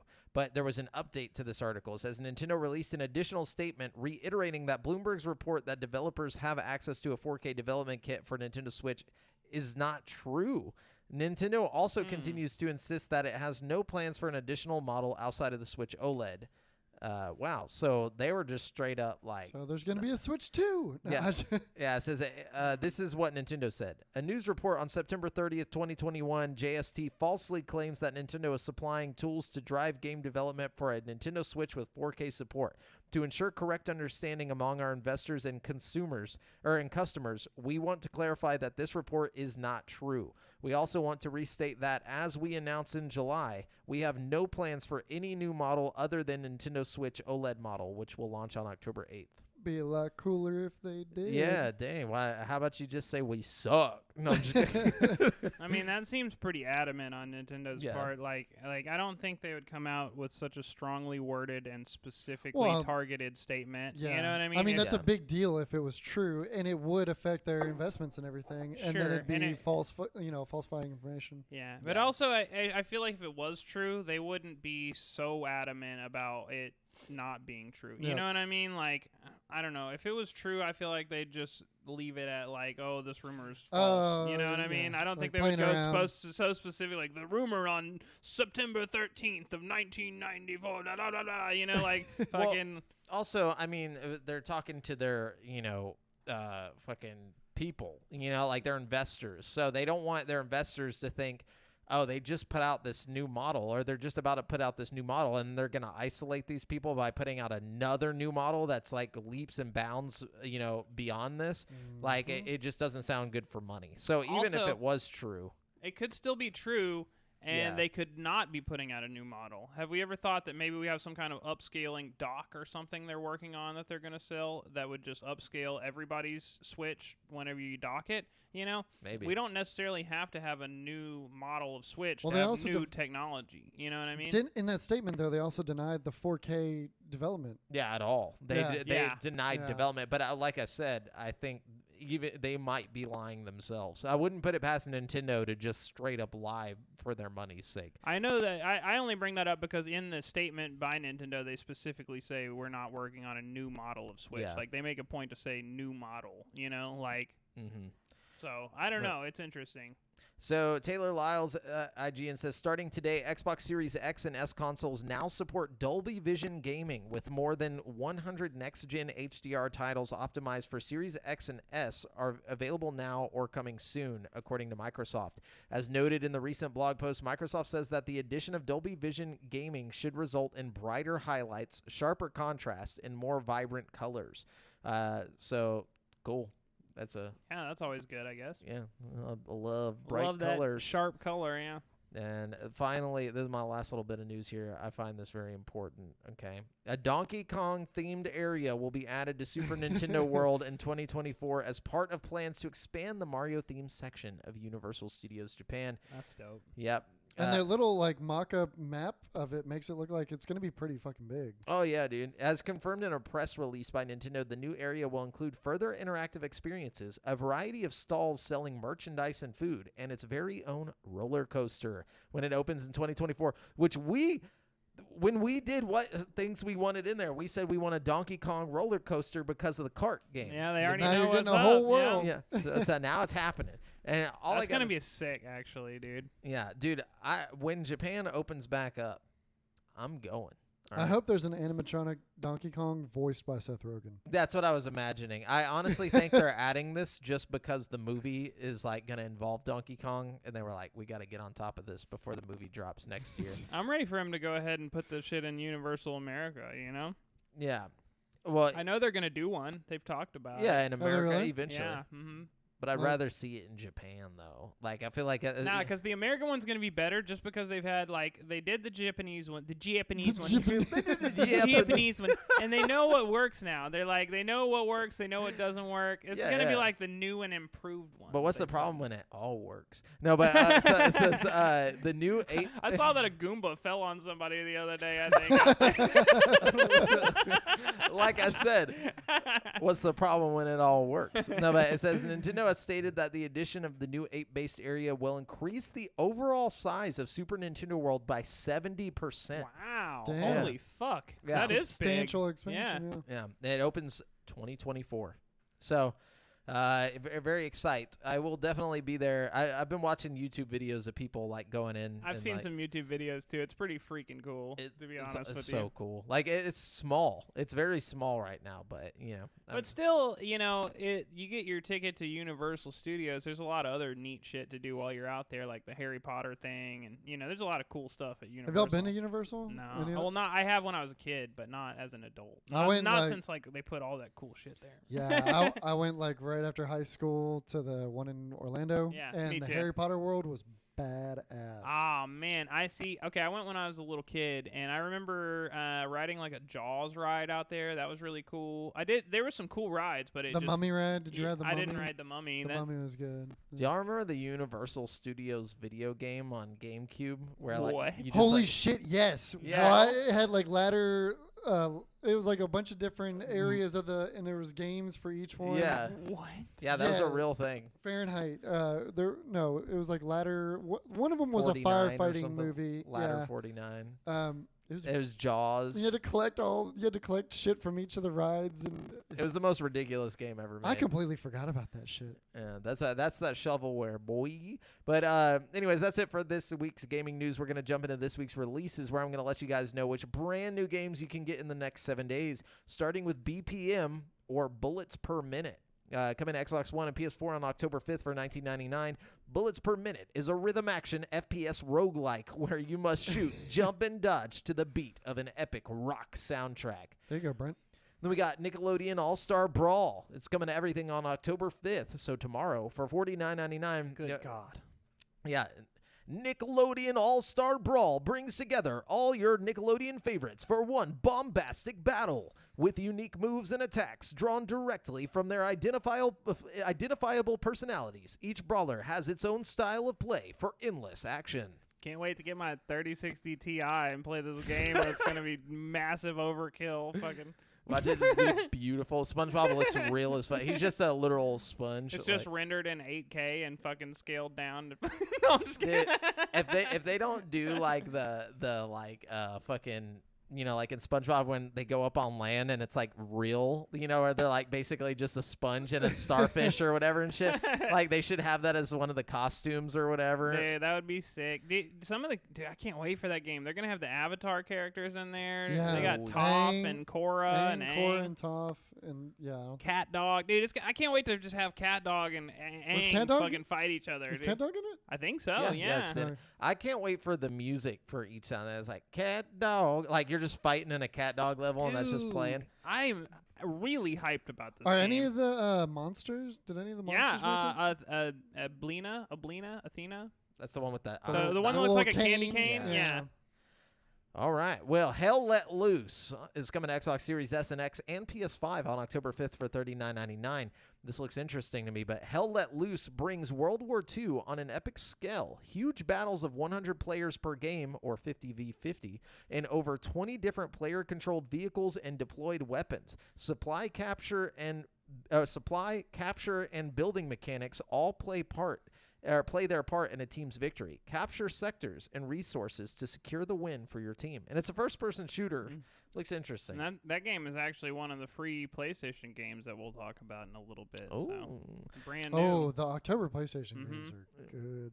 Oof. Then we got Lego Marvel Superheroes coming to Switch on October 5th for $39.99. Lego Marvel Superheroes offers an original storyline in which Nick Fury calls upon heroes spanning the Marvel Universe to save Earth from such threats as the vengeance of Loki and the hunger of Galactus, devourer of the worlds.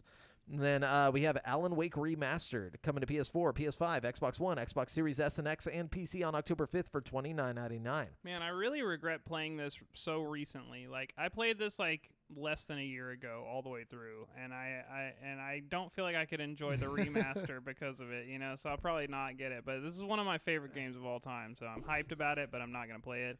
You have fucked up. No, but I have. an intense psychological thriller, Alan Wake creates a true cinematic experience. Explore an expansive world filled with missions, unique puzzles, intense combat, and horrifying enemies. Dig into a twisting and multi-layered story filled with suspense, engaging characters, and shocking Revelations. Man, if you guys haven't played this, like, seriously, it's a awesome story. Like, it's a really one of the better stories in video games ever, I feel like. And the graphics look. I Yeah. don't know what that is, but They look poignant right about. The lighting in the new game is really good. Like, it does look good. the only thing that it's definitely just a remaster though, because like you still see the jerky kind of animations that the characters have and stuff. So That's just how people walk, dude. No, then we got Exophobia coming to PS4, PS5, Xbox One, Xbox Series S and X, and PC on October 5th for $34.99. oh yeah, I have a phobia of my ex. No, I'm just kidding. Exophobia is a retro-inspired first-person shooter with fast-paced combat. You wake up to find yourself alone in a human spaceship infested with hostile With your alien soldiers. exes. It's like, then we got Jet: The Far Shore coming to PS4, PS5, and PC on October 5th for $29.99. Jet: The Far Shore invites you on an interstellar trip to carve out a future for a people haunted by oblivion in the cinematic action adventure. And then we got Super Monkey Ball Banana Mania coming to everything on October 5th for $39.99. Join the all-star monkey team of AI, Mimi, Gon, Baby, Yan, and Doctor as you bounce, tilt, and roll your way across hundreds of delightfully crafted levels and mazes. And then we have Art of Rally coming to PS4, PS5, October 6th for $24.99. Art of Rally is a stylized rally experience from the creator of Absolute Drift. The top-down view lets you completely focus on the stages. I just went Australian by seeing upcoming road features without needing pace notes. And then we have Age of Darkness, Final Stand, coming to PC on October 7th. Couldn't find a price, but Age of Darkness, Final Stand presents a modern, darker spin on the survival RTS genre that will challenge new players and strategies experts alike. Then we have Moonglow Bay coming to Xbox One, Xbox Series S and X and PC on October 7th. Couldn't find a price, but in Moonglow Bay, you play as a rookie angler. Hey, it's Devin. Hey! Hey, I'm not a rookie.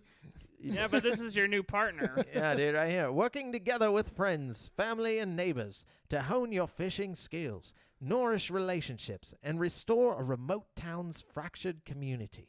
Can you just The do the whole disrespect. podcast like that? I just like that one. voice. Yeah, that's a good one. Far Cry 6. I'm gonna Oh, fall yes. asleep. It's coming to everything on October 7th for $59.99. It's really satisfying. It's like It's it's just like butter melting on a flapjack or Why? something. I don't I don't know. know, it's I don't more- know what it is. It's more like lulling me to sleep. I mean, Mhm. it's like so just peaceful. yeah. It reminds me of like the Hobbits. Far Cry 6 thrusts players into the adrenaline-filled world of modern-day guerrilla revolution. As dictator of Yara, Anton Castillo is intent on restoring his nation back to its former glory by any means, with his son Diego following in his bloody footsteps.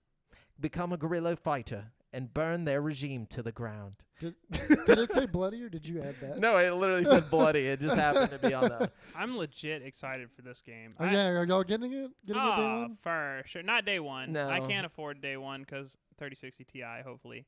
But Yeah, I'm gonna wait on this one.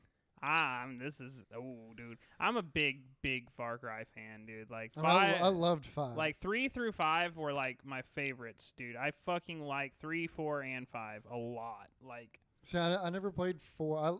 I liked 3 a lot. I played through 3 several times. Didn't play 4, and then 5 I played all the way through. you and- know, and 4 played gets a shit lot ton. of shit, but I think 4 is my favorite. I really love the setting of 4. It was I in the like, Himalayas, right? Mhm. Yeah. and it was just a cool setting, and like the little mini helicopters you fly around are fun. I mean, if you like 3 and 5, you're gonna love 4. Yeah. I mean, it's I just figured. I just it's never just got it like for some those. reason. It's one of those, especially like, dude, it looks so good on your computer. You should play 4. It's really great. Well, I have 5 that I need to play on my PC. I just want to see. I got it on sale. Dude, for if like you've 10 already bucks. played 5, I'm telling you, go to 4 because the story is so interesting and the graphics still really hold up today. Really? Like, yeah, it's a great looking game. I'll definitely have to check it out. So great. I'm excited for Far Cry 6, but I'm probably going to wait a little bit just to see what people say about it. So I'm gonna buy it even if it gets bad reviews. I'm not even bullshitting you guys, but well, I'm I'm gonna going to have wait to till Brent tells me about it. Yeah. And then we got Metroid Dread finally coming to Switch on October 8th for $59.99. Same day the OLED comes out, so a Yeah. lot going on this week. Lots of gaming. But Bounty Hunter Samus Aran returns in Metroid Dread, a direct sequel to 2002's Metroid Fusion and the conclusion of a 5-part saga, focusing on the strange interconnected fates of Samus and the Metroids. They should have put the other games like Fusion and stuff on the Switch. Yeah, that would have been a great idea. Would have been smart. But then we got Tetris Effect Connected coming to Switch on October 8th for $39.99. The ultimate incarnation of the award-winning puzzle game. Tetris Effect Connected adds an all-new robust multiplayer expansion to the huge variety of addictive and innovative single-player modes that Tetris Effect is known for. And then we have FIFA 22. Wait, 22? Or it's not 2022. It's just FIFA 22 coming to Nintendo Switch Legacy Edition. Coming to Switch on October 9th for $39.99. You guys know what that is. I'm not. Is this the game with the janky facial animation? No, okay. That's free to play. That's PES. called eFootball. Okay, Oh, yeah. is it eFootball? It's just called eFootball now. They changed the name. Okay. That's why everyone was mad. They're like, I hate the new name, and then the game also I hate sucks. the game too. Yeah, all in one. But that's it for this week's releases. We're gonna jump on over to Games with Gold and PS whatever it's called Plus. PS, what's the free? PS Plus. Yeah, Is it Plus or is it? What? Oh, wait. It's PS Plus, right? But what is like the catchphrase? The games with Plus? It's just Plus PlayStation Plus free games. Yeah. It's like PlayStation Plus free games. They don't think have they have a catchphrase. nifty name for it. No. Damn. Anyways, This is why Xbox is winning. yeah, not really though. With the Xbox free games, we got Aero, AAERO. I don't know what the fuck that is. Coming October 1st through the 31st.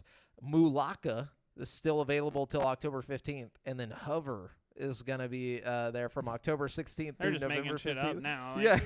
Their free games are gonna look bad. Though there are two decent ones. Castlevania Harmony of Despair is going to be free from October 1st through the 15th. But then midway through October, we're getting Resident Evil Code Veronica X. Hey, that's okay. That's a good one. It's decent. October 16th through the 31st. Yeah. All right. So you got Resident Evil Code Veronica, And the real Resident Evil 3. You know what I'm saying? Is it though? Is it the real one? Well, Resident Evil 3 kind of got rushed out, I think. They really wanted to make, Code Veronica was what they wanted to be Resident Evil 3, I'm pretty sure. I read this somewhere. I don't know this for a fact. I mean... No, I think you're right, because I feel like I've heard that as well, but I just didn't know the whole story to it. I think they wanted it to be on PS2, but they got, rushed to be on Dreamcast or something. I can't remember exactly what it was, but for some reason, 3 came out. What a wasted decision. Yeah. I mean, 3 ended up being a hit, but... Oh, but no, I'm still. talking about to make Veronica. it on a Dreamcast. Oh, yeah. Okay, on the PlayStation side of things, as we mentioned earlier, the PS5 game is going to be Hell Let Loose, which is a brand new war shooter game. So that should be pretty cool. Also, on the PS4 side of things, we're getting PGA Tour 2K21. So if you're like a golf fan, that should be pretty cool. And we're getting Mortal Kombat X. So, you know, a couple generations back in the Mortal Kombat scheme of things, but right still, before 11. Nonetheless, a very fun Mortal Kombat game. So, you know. It was a good one. That was a fun one, actually. I feel like I played that a lot whenever it came out. I played it more than 11 for sure, but that's just because of my circumstances at the time, I think, Yeah, for sure. That, and I don't know. I feel like I think I'm done with Mortal Kombat for the rest of my life. Unless they do something completely different and change that shit up or whatever. I don't know. If I had a buddy who really was into Mortal Kombat and would play it with me all the time, then maybe I would play it more. But it's one of those that I'm not just gonna sit there and play the story mode. Yeah, by yourself. What I mean? Yeah, and you don't want to play online. No, because you get fucked up online. Yeah, it's just not worth it. What? I was playing. What y'all were talking about not doing, I did this past week. Oh, damn. Oh, okay. Oh, well, let's jump on over to currently playing. Yeah, and I'll kick it off. So to start off, Steam, actually, no, that ended today. It might still be going a little bit. It might already be over, but Steam was having a crazy sale on WB games. And so I picked up MK11 for Ultimate Edition for $20. Oh, I have that. We should play. Yeah, I suck, but I'll try. I suck too. That's why it's great. But I was playing the story by myself. Well, y'all were just like, "Oh no, I'd never play that." I was dude, like, Mortal Kombat X, dude. Me and my buddy Kenny, we played the shit out of story mode. We beat the game and on hard mode, and that shit fucking sucked. Like, that game is hard as fuck. I Like, struggle with medium, so Yeah. Like, there was just a while that's like all we did. We played that in Injustice. So I'm like, getting better though. I've been far removed from the side-scrolling fighter games for a very long time. And then before that, the only fighting game I played in the last 15 years was like Dragon Ball Z, like Budokai. And what is the universe one? Anyways, Xenoverse, right? is it Xenoverse?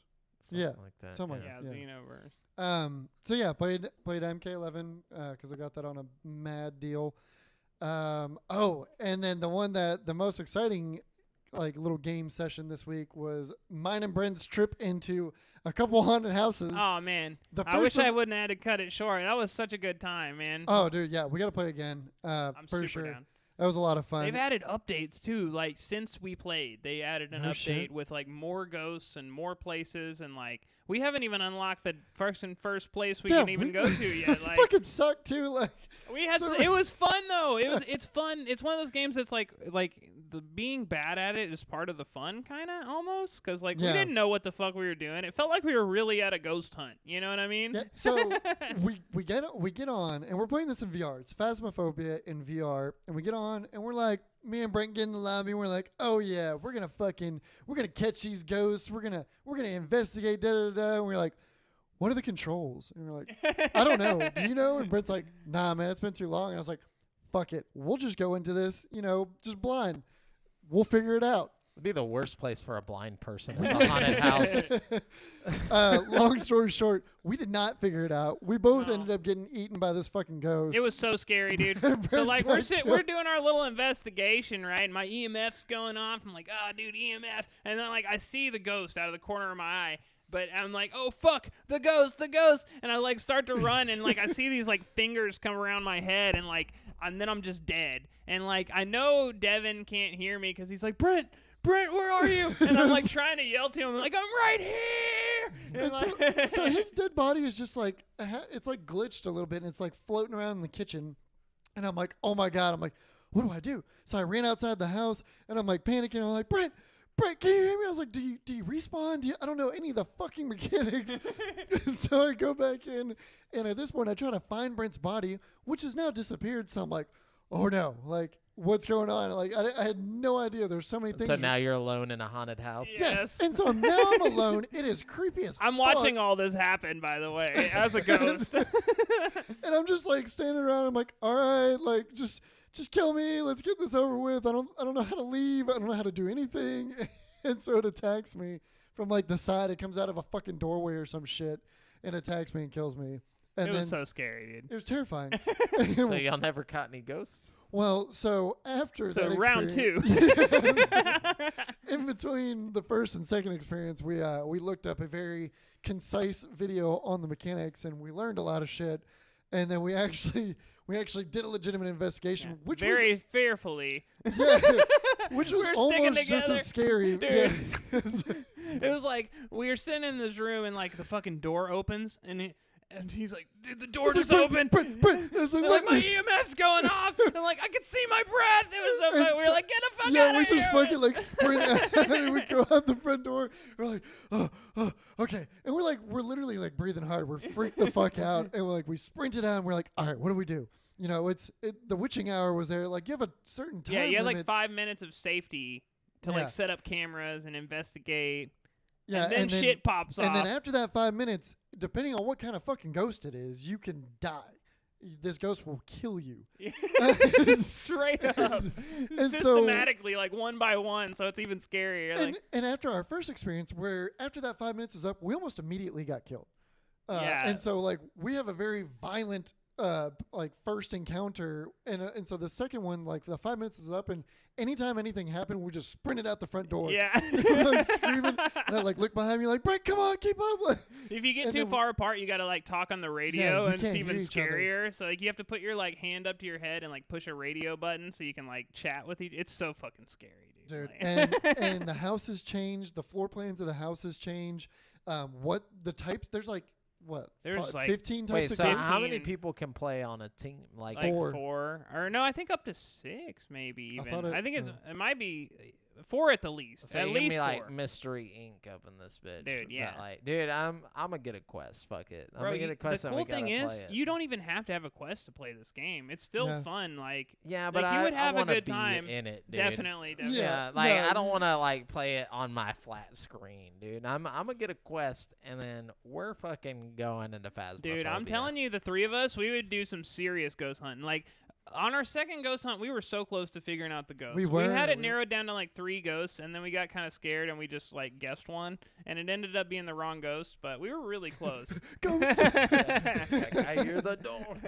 No, That's yeah, sad. we were super close, and because we just didn't. We were missing one piece of equipment. We had a camera set up in the spooky room, and like we would go back to the truck, and like you can watch your cameras you've set up in the house on like a monitor in like the truck from the safety of outside of the And house. it's terrifying. It's so scary, dude. It's honestly like a really well-made game. Like, I don't know. It's yeah, a lot of fun. You can fuck off and do like goofy shit, or you can actually get like super serious about it, like we did on the second go. Yeah. And like, yeah, I'm I set up convinced like the next one we do, we're going to figure it out. I really think we were close on that last Or we're one. gonna We just need more die. equipment. I think if we had better equipment, like, next time we're going back in with the right equipment. You know what I mean? yeah. How are the people y'all are playing with reacting? Oh, it was just Oh, us. it was just us. Oh, We okay, did a so- private lobby. All right. People would probably think we were dumbasses if we were just screaming and shit. All right. I'm gonna get me one, dude. Dude, It's it's You going really down. should. It's I so really much am. Hey, fun. and you know what's cool? I read online that now there's no such thing as a 64 gig quest. They've upgraded the 64 gig. The base model is now 128 gigs at the lowest price. So And like, it's 300. It's 300. It's still 300 for that. I looked at it the yeah, other it's day. still 300, but like instead you're getting double the amount of memory. Or no, as no, the- it's 400 for the 120 or whatever. or- No, it's 299 now. Are you sure? I'm pretty Okay. sure. If it's not now, then it will be in the next month or two. Like I saw this on like Beardo Benjo or one of those Hell yeah. guys who 'Cause knows what the fuck they're talking I almost bought it the other day, the 299 one, but then I saw like how much storage it had, and I was like, "Fuck that." about. Honestly, most Quest games are under 10 gigabytes. You won't. Yeah. The biggest one that I have is like 14 gigs, and that's Saints and Sinners. They said Or that Walking Dead. the Medal of Honor Above and Beyond, when it comes to Quest, it's going to be like 40 gigs or something. But like always that's a rare uninstall it, yeah. exception. Yeah. And I don't plan on playing that. But then also, you're gonna have your PC, and you're gonna be playing a lot on your PC too. Yeah. Yeah. Totally. I have yet. I think I hit the capacity once, but now anymore I play PC VR more than anything with my Quest. I actually play Quest more than I play on my PC just because I have more space and bad internet, and you know. But Yeah. honestly, native Quest games are really good for what they are. Like, Oh, I yeah. play a lot of PC VR and a lot of native Quest VR, and like, you know, you get a really great experience with just the Quest. Like, if you don't have a PC, a Quest is still a great purchase. Yeah, I'm you know not what I'm knocking saying? it. Like, Yeah, I'm not knocking it in the least. It's an amazing device. Yeah, if you want to step into VR, get a fucking Quest 2. Totally. It's worth it. Sell your soul to Facebook and your whole living room. It's gonna scan everything, but you know, whatever. So I got 2 more. I'll bust out real quick.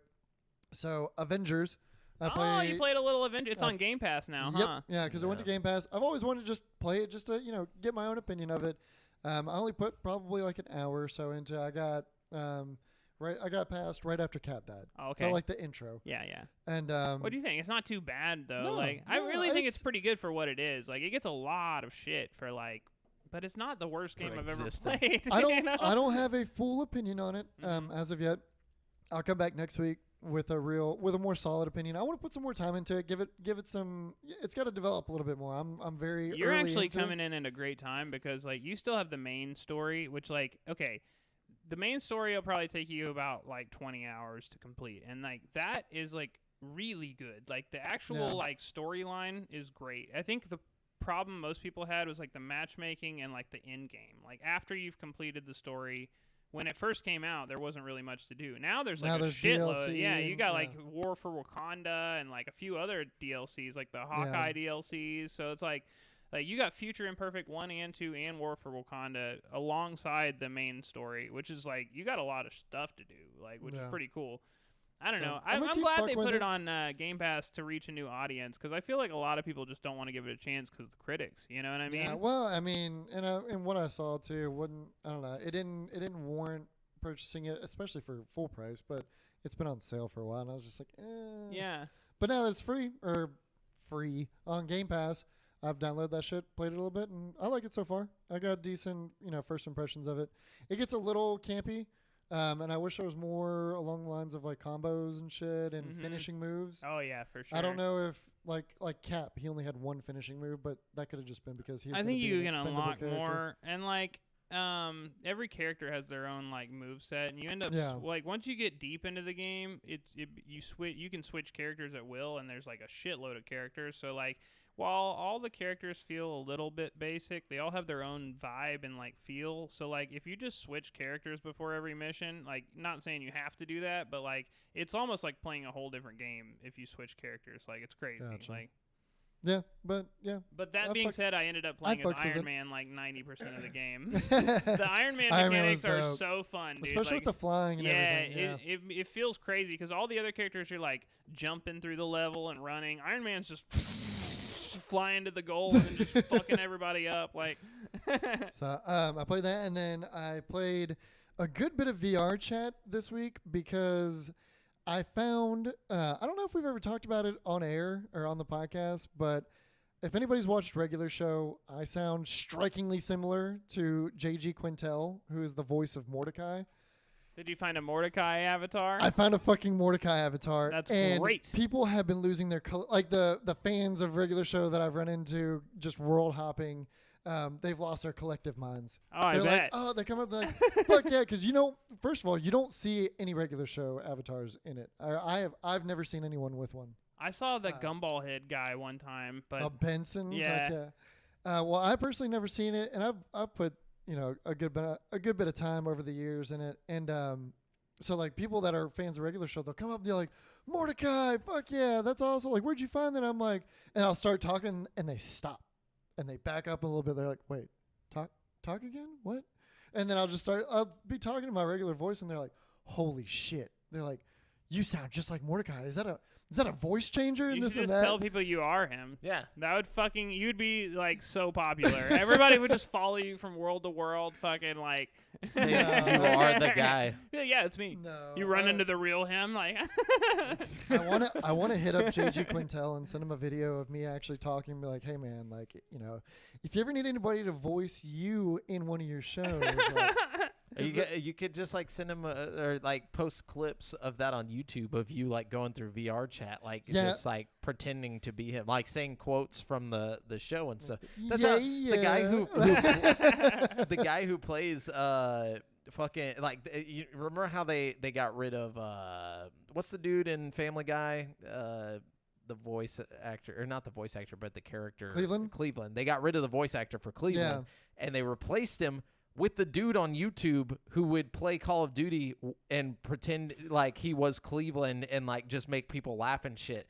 And like he basically just sent in like one of his YouTube videos, and they were like, all right, come, okay, they went through like a three like interview process or whatever, but he got the job, and now he in season 20 he is Cleveland. Wow. So yes, except that JG Quintel, the voice of Mordecai, is the creator of the show. No, I'm not saying you should take his place, but I'm saying that you might get heard, up on YouTube, and somebody will be like, dude, we need you for this or whatever. Yeah, and I'm definitely gonna do some content. I just need help. I need a second person to to record from not my perspective, because it doesn't record your voice or whatever. Well, it'll be like more clear, it'll be from my perspective and not like, I'd want it to be like an interaction, type deal. But yeah, definitely going to be thinking about trying to do some content with that because it's funny as fuck. And through the mic, I sound even more like him. And then if bet. So fucking ham boning. Be a good idea, dude. That's the ticket. That's my ticket to fame. Yeah, dude. Brent or me, whichever you go. Let's see. Well, we played Phasmaphobia. That was probably the gaming like highlight of my week. And then I played some Dead Cells, but I just like couldn't get into it. I couldn't get into it. It's just not the same. Like I've played at least 4 different fucking. You've been to the peak of the mountain, I've and been now to you the- have to come back down. That's the problem, dude. It is. It's like nothing can recreate that vibe I got from Hades, dude. Like nothing. Like I've tried so many different roguelites. It's just like I don't know, man. Hades is a special game, dude. Like. And but anyways, so Dead Cells just didn't do it for me. I tried really hard to get into it, and I like it more than some of the other ones I played, but like I don't know, it just didn't vibe with me. Yeah. Vibe with this universe. And then like I don't know, to be honest with you, like I have just been trying to find the next game that I want to play like really bad. I've been going through like several different games. Like, okay, I went back to Catherine because like I've been meaning to like finish Catherine. You know what I mean? So I started up a little bit of that, and I just wasn't feeling it. Then I started up Scarlet Nexus, and it's like Wasn't feeling it. I was like, okay, so How is that? I was thinking I was- about downloading it. so like the combat is really good. Like it's actually like super entertaining, fun, fast-paced combat. It drones on with the story, huh? The story is weird and stupid, and it's fucking anime out. You know what I mean? Like, don't get me wrong. Like, I just couldn't focus on it. It was just way too much bullshit. Like, wow, Brent, do you not like anime? like, don't get me wrong. It's just like it's just It's too too much for me. ADD. It was just way too much for me. And then I played a little bit of Far Cry 2, which actually looks surprisingly good. Like I was kind of thinking Far Cry 2 was gonna look dated. I mean, in some ways it does, but like it looks really damn good. Like for what it is. You Such know? a weird entry in the series. It really is. It doesn't fit like the way the vibe of it and like the survivalist part of it. Like it just doesn't make sense. So like the malaria thing's a little weird, but like honestly, this is my first time playing Far Cry 2, and like I like it more than I thought I was going to. You know, I've heard so many people be like, "Oh, Far Cry 2, black sheep of the series, worst game in the series," and yeah, maybe it is. You know what I mean? But it's also not a bad game. You know what I mean? Like it's not like. The main reason people complain about it is because, like, if you go through an encampment and you kill everybody, as soon as you walk out, they all reappear. Like, so it's like if you... No, I mean, it's like the other Far Cry games. Whenever you capture a place, it's yours. Like, you now own that safe zone or whatever. You know what I mean? From what I've read, that was, like, why people didn't like it. Was, like, there's some part of it that, like, the people that you kill just continually respawn. That's like, weird. I only played for a few hours, but like from my experience, it was a very similar like capture the base and then it's your safe zone kind of thing, like the other Maybe Far it was Cry. Mm. patched. Yeah, maybe it did get patched. Possibly. So speaking of Far Cry 2, it's kind of odd that you bring it up because I saw today when I was going through the articles, a fan theory was confirmed about Far Cry 2 today. Really? What's that? That fan, it says, it turns out we met Far Cry 2's villain in the first game. In an interview with IGN, the creative director of Far Cry 2, Clint Hawking, confirmed that Jackal is actually Jack Carver, the protagonist of the first game. Oh, what? Yeah. He actually looks just like him. That makes a lot of sense. What the fuck? Holy shit. You're blowing my mind right now. Yeah, he's got like apparently like the same background, like he comes from like a smuggling background and Dude, like drug trafficking. I gotta and say stuff. though, fucking Jackal is like the worst fucking voice actor of all time. Like, Back then it- they didn't really care too much about voice acting. But it sucks because like the way his character's written and stuff, like he could have been another Voz or Pagan Min or whatever the new guy is, or Joseph Seed. You know, he was just as good as all the other Far Cry bad guys. I'm about to say Like, not Giancarlo. But like fucking his voice acting, he didn't deliver his lines. Like everything he said was epic. Like there's a part at the beginning where he's like, you're laying there with malaria and he's like in the room with you, like laughing at you with a gun and shit. And it's like everything he's saying, if it was like the dude who played Voz or somebody doing the voice acting, it would be like giving you chills and shit. But the way he says it, he's like, "Ha, I see you have malaria. Looks like it's not your day." And it's just like, it's really bad. It's like, man, that voice. And it's weird because like it's super stark contrast to like other voice acting in the game. Like the game starts and you're like bumping down this road, and you have this like African guy in the front of the car, and he's like, "Oh yeah, this is blah," and he's doing a great job. Like his voice acting is on point, dude. He's like selling it, and he's telling you all about the African scenery, and like then suddenly Jackal comes in and it's fucking dumb as fuck. It's like honestly, it's so bad, dude. Just the voice acting, like, and it is one of the bigger problems with that game, I feel.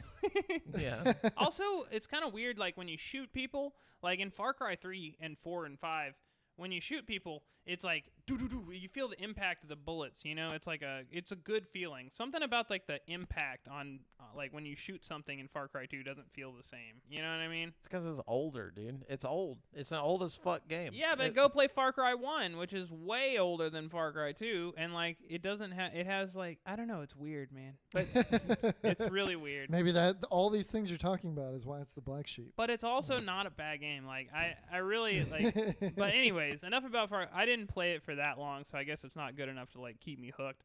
But then I went online, because last week I had seen an article that was like, if you go on Microsoft Edge, the browser, which I never use, by the way, fuck Microsoft Edge.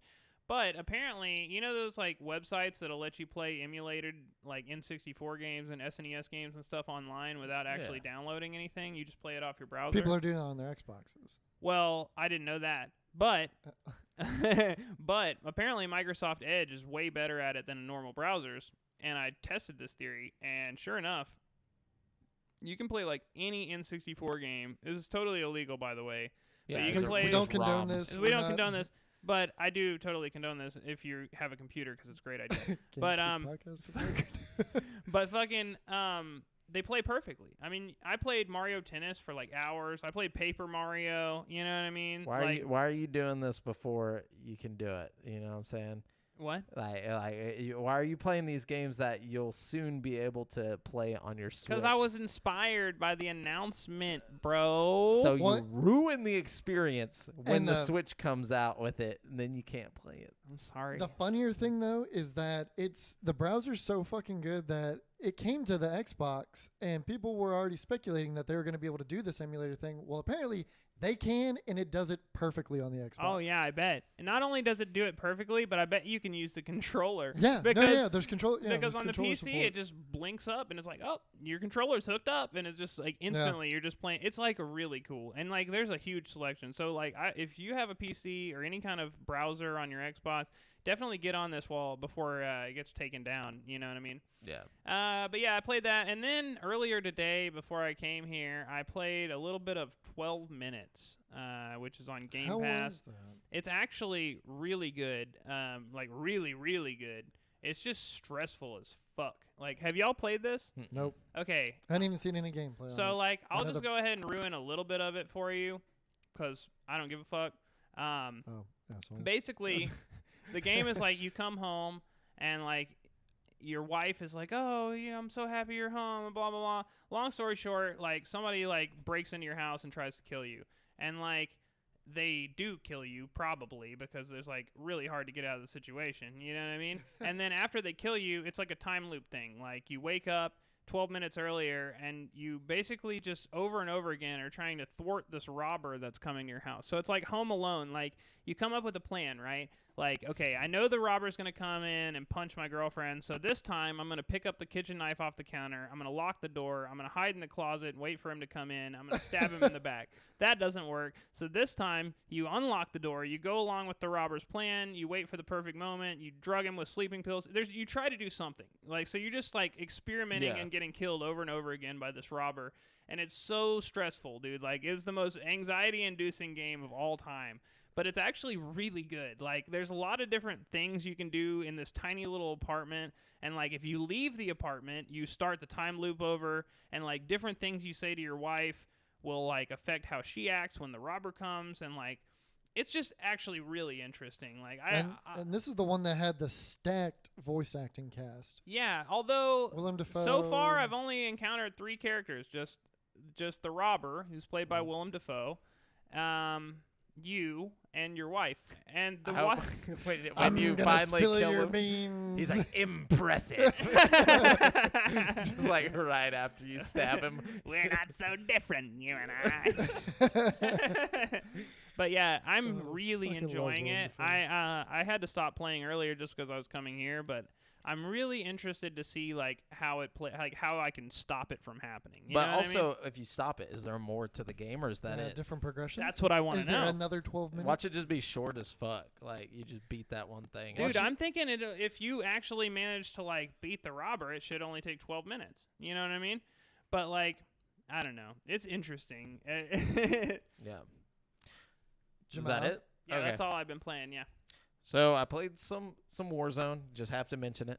But then I was like, man, all of my Discord buddies are just fucking nerding out on New World, and I refuse to play an MMO. So I'm just like, what do I want to play? I was like, man, I want to solve some puzzles. All right. So I downloaded The Witness again. I purchased The Witness and downloaded it. Okay. Good Started game. playing it. So the last time I played The Witness, I got annoyed like within the first like 5 seconds. Like literally, I got to the puzzles and I was like, nope, fuck this game. All right, this time I'm like a good 5 hours in, and like I'm pretty deep in there with the puzzles. I've already solved like a bunch of different areas. I've got like 2 of the lasers pointing to the like the wherever I'm supposed to be going in the end or whatever it's going to open up on the island. But I appreciate it more for what it is now after playing Myst recently. I'm like, okay, this is just an homage to Myst, but like a more modern version of it. Not as hard. I would not say that. Definitely not as hard. I wouldn't say it's not as hard, like, because once you get to like certain parts, it's like, okay, how the fuck, like, how am I supposed to even know what to do here? Like, there's parts where I've gotten to where I'm like, okay, I understand the concept of this puzzle. And so, like, I'm like, the rest of these types of this puzzle should be pretty easy. But I get to, like, the 4th one, and they just completely change the mechanics to how the puzzle works. But you're so used to doing it one way, it just doesn't make sense anymore. It's just weird, and it doesn't tell you anything. Like, Myst is like hard in a different way though. Like Yeah. it's not necessarily like, oh, Myst makes you think harder and harder. It's like Myst makes you like backtrack for hours to find a single piece of paper on a Analyze fucking everything. little bush that you have to write the number down, and then like it's not necessarily time-consuming. The Witness will just make you think harder as the game goes on. You know what I mean? And challenge your like ability to like adaptively think. You know what Yeah. I mean? Which I feel quite proud on a lot of them that like I didn't have to look at anything or like look it up or whatnot, but like the one where like you figure out that like the trees behind it are what like you're trying to shape out or whatever. Like as soon as that like it just like clicked and I was like, oh fucking A, dude, and like do it and it still doesn't work because you're like one square off or something, that like you just have to like get a different perspective on it and all this shit. It's super annoying, but super great game. Put a lot of time into that. And then I also downloaded another puzzle game just to fuck around with it, which is the Talos Principle. I was just going to say, if you like The Witness, you'd probably like Talos Principle. Talos Principle is so much easier than The Witness. It is easier, but it's Yeah. also like the same kind of satisfaction. You know what I mean? It's a very similar game. Like more sci-fi and like they have a cool VR version of Talos Principle. Oh, really? Yeah. That I'm gonna have to try that when I get, because I got it on Steam, so I could just play. Hell play. yeah. But yeah. So Talos Principle was awesome, and then I was like, okay, I'm all puzzled out right now. Like I'm obviously gonna finish these, but I needed to take a break from my brain hurts. Like so. I switched over to A Plague Tale: Innocence. Oh, and such a good game, man. it's really good, and like it's not the best video game mechanics I've ever fucked with, but the story and the visuals, like just how visceral like they made the 14th century, and like obviously there's a lot of fantasy happening in this game. Like it starts off like, oh, this is all just, it's going to be historical or whatever. And then it quickly just fucking goes the opposite direction. But like far left field. yeah, like very quickly. But even though it does that, it still somehow manages to make all these characters feel like real people. Believable. Yeah, and believable. Great voice acting, great like writing, and none of it feels forced or like. And it's an indie game. Like this was an indie game. Like, and it's on the same level, like graphics wise, with like I'd say. It's pretty close to like Red Dead, like it's levels like Hellblade or something. It's very, very pretty. Damn. way better than Hellblade though. Like, this game is just like, if you have any interest in anything like that has to do with the Black Plague or just that time and stuff, like, I don't think there's anything that could even come close to letting you understand how disturbing and like how horrifying that disease was. Like, what, minus the rats, obviously the rats are fake, but like the amount of dead bodies that are just like littered amongst like the towns and stuff, and like people putting the X's on their doors, and like, like it's creepy. Like it's almost like there's horror aspects to the game while still being like just a good story. Oh, there's definitely horror aspects. Yeah. I mean, like that part where you're in the barn and you have to like get the pig to the certain spot. It's like, depressing. That was depressing, but also like fucking, it just felt like a scene from a horror movie. It Oh, really yeah. did. Like that whole scene, like that whole like with all the cows and all that stuff, like just that, walking up. when you're in that barn and it's like burning and there's rats everywhere, and like they just had like serious horror movie vibes, dude. You know what I mean? Like, I don't know. I agree, and like it just gets there's a lot of like intensity to it, and then like the character that you meet like in the library, like whenever you're trying to find the book, like the older guy, like you kind of build up like this little group of friends, and like it almost has like a Goonies vibe to like your little squad, group. yeah, and then like as they start, things great start character happening. development too. Oh, like all yeah. the characters start at one place and just have a journey throughout it, and just emerge the other side like a different person. By the end of the story, everybody's totally changed. Totally you know what changed, and where they should be. And that's the thing, is like even the characters that did die, like I was like, I get it. Like, I want to be mad that character's dead, but it makes sense that they chose this. Not the writers, but the character themselves. Like some of the characters basically willingly gave themselves up to help the other people. I'm not going to say who, but like just that situation where I'm like, that person had nothing left to live for, like at this point, and they just wanted to help their friends. You know what I'm saying? And it's just cool. It's so cool. I'm very happy it's getting a sequel. I feel like the first game didn't get enough love for how good it was. I mean, everybody that I know that played it really enjoyed it. You know what I mean? But it's like I don't feel like enough people gave it a chance. You know what I mean? Oh, yeah. Especially for it being on Game Pass. You know what I mean? It's like that shit should be so fucking popular, dude. Definitely. Like, people need to really be hype about the sequel because it won awards and stuff. It's like walking through a painting. Like, I don't know how to explain it. Like, it's gorgeous. It's realistic graphics. It's not like they had stylized graphics or anything. But and they render like so many rats on the screen at once. Like, it's crazy. Yeah. It's actually kind of interesting. It kind of fits with the topic for today. Yeah, it was actually in my picks for the topic. But we'll get to that. But anyways, yeah, so that was the last thing I played. So if you guys want to let us know what you're playing currently or plan on playing this month with all these good games coming out, let us know in the Facebook group at facebook.com/group/GameSpeakPodcast or in the chat.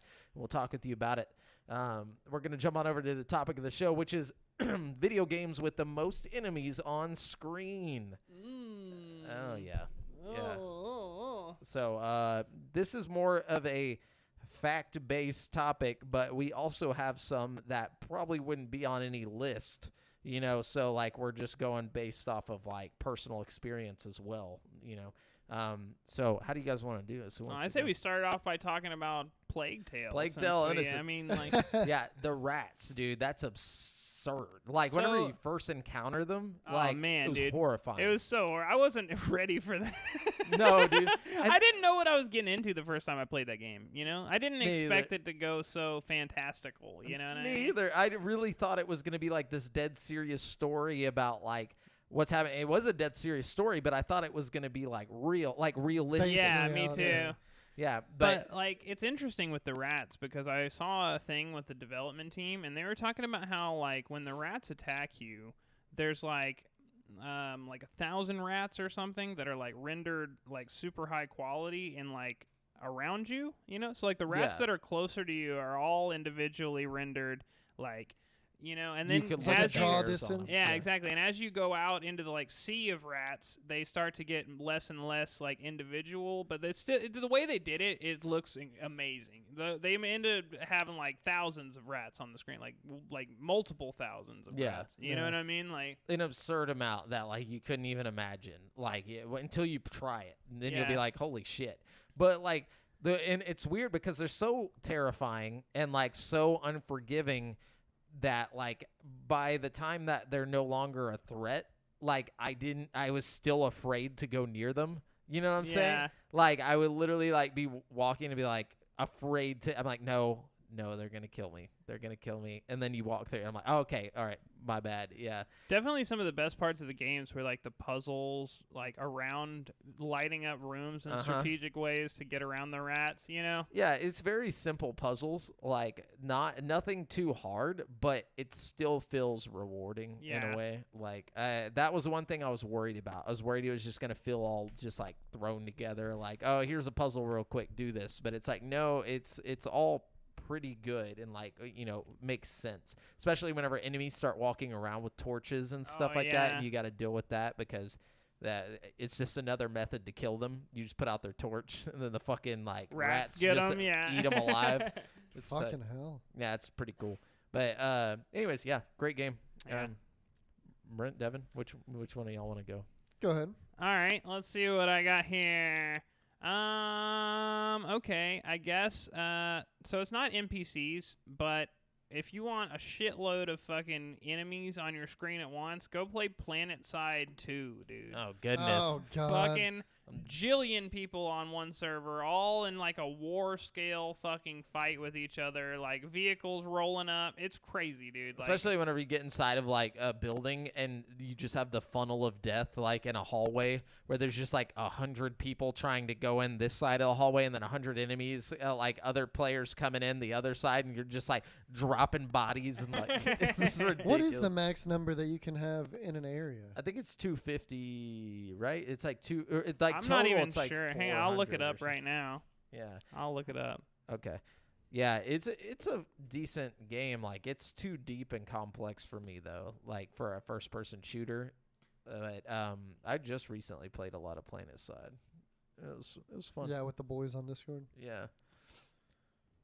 Oh man. This game is an open world with large battles featuring up to 1,200 players per continent on foot in land and air vehicles. So up to 1,200 people at once. Yeah. And actually, one. Or go ahead. Oh no, go ahead. Well, I was gonna say, so I have two of the factual stats on this. Well, I thought I did, because Eve was listed as the largest online battle, but it doesn't even come close to PlanetSide. And then Guinness, right here, it holds the Guinness World Record for biggest first-person shooter battle with over 1,158 players being recorded in a single match. Yeah. Wow.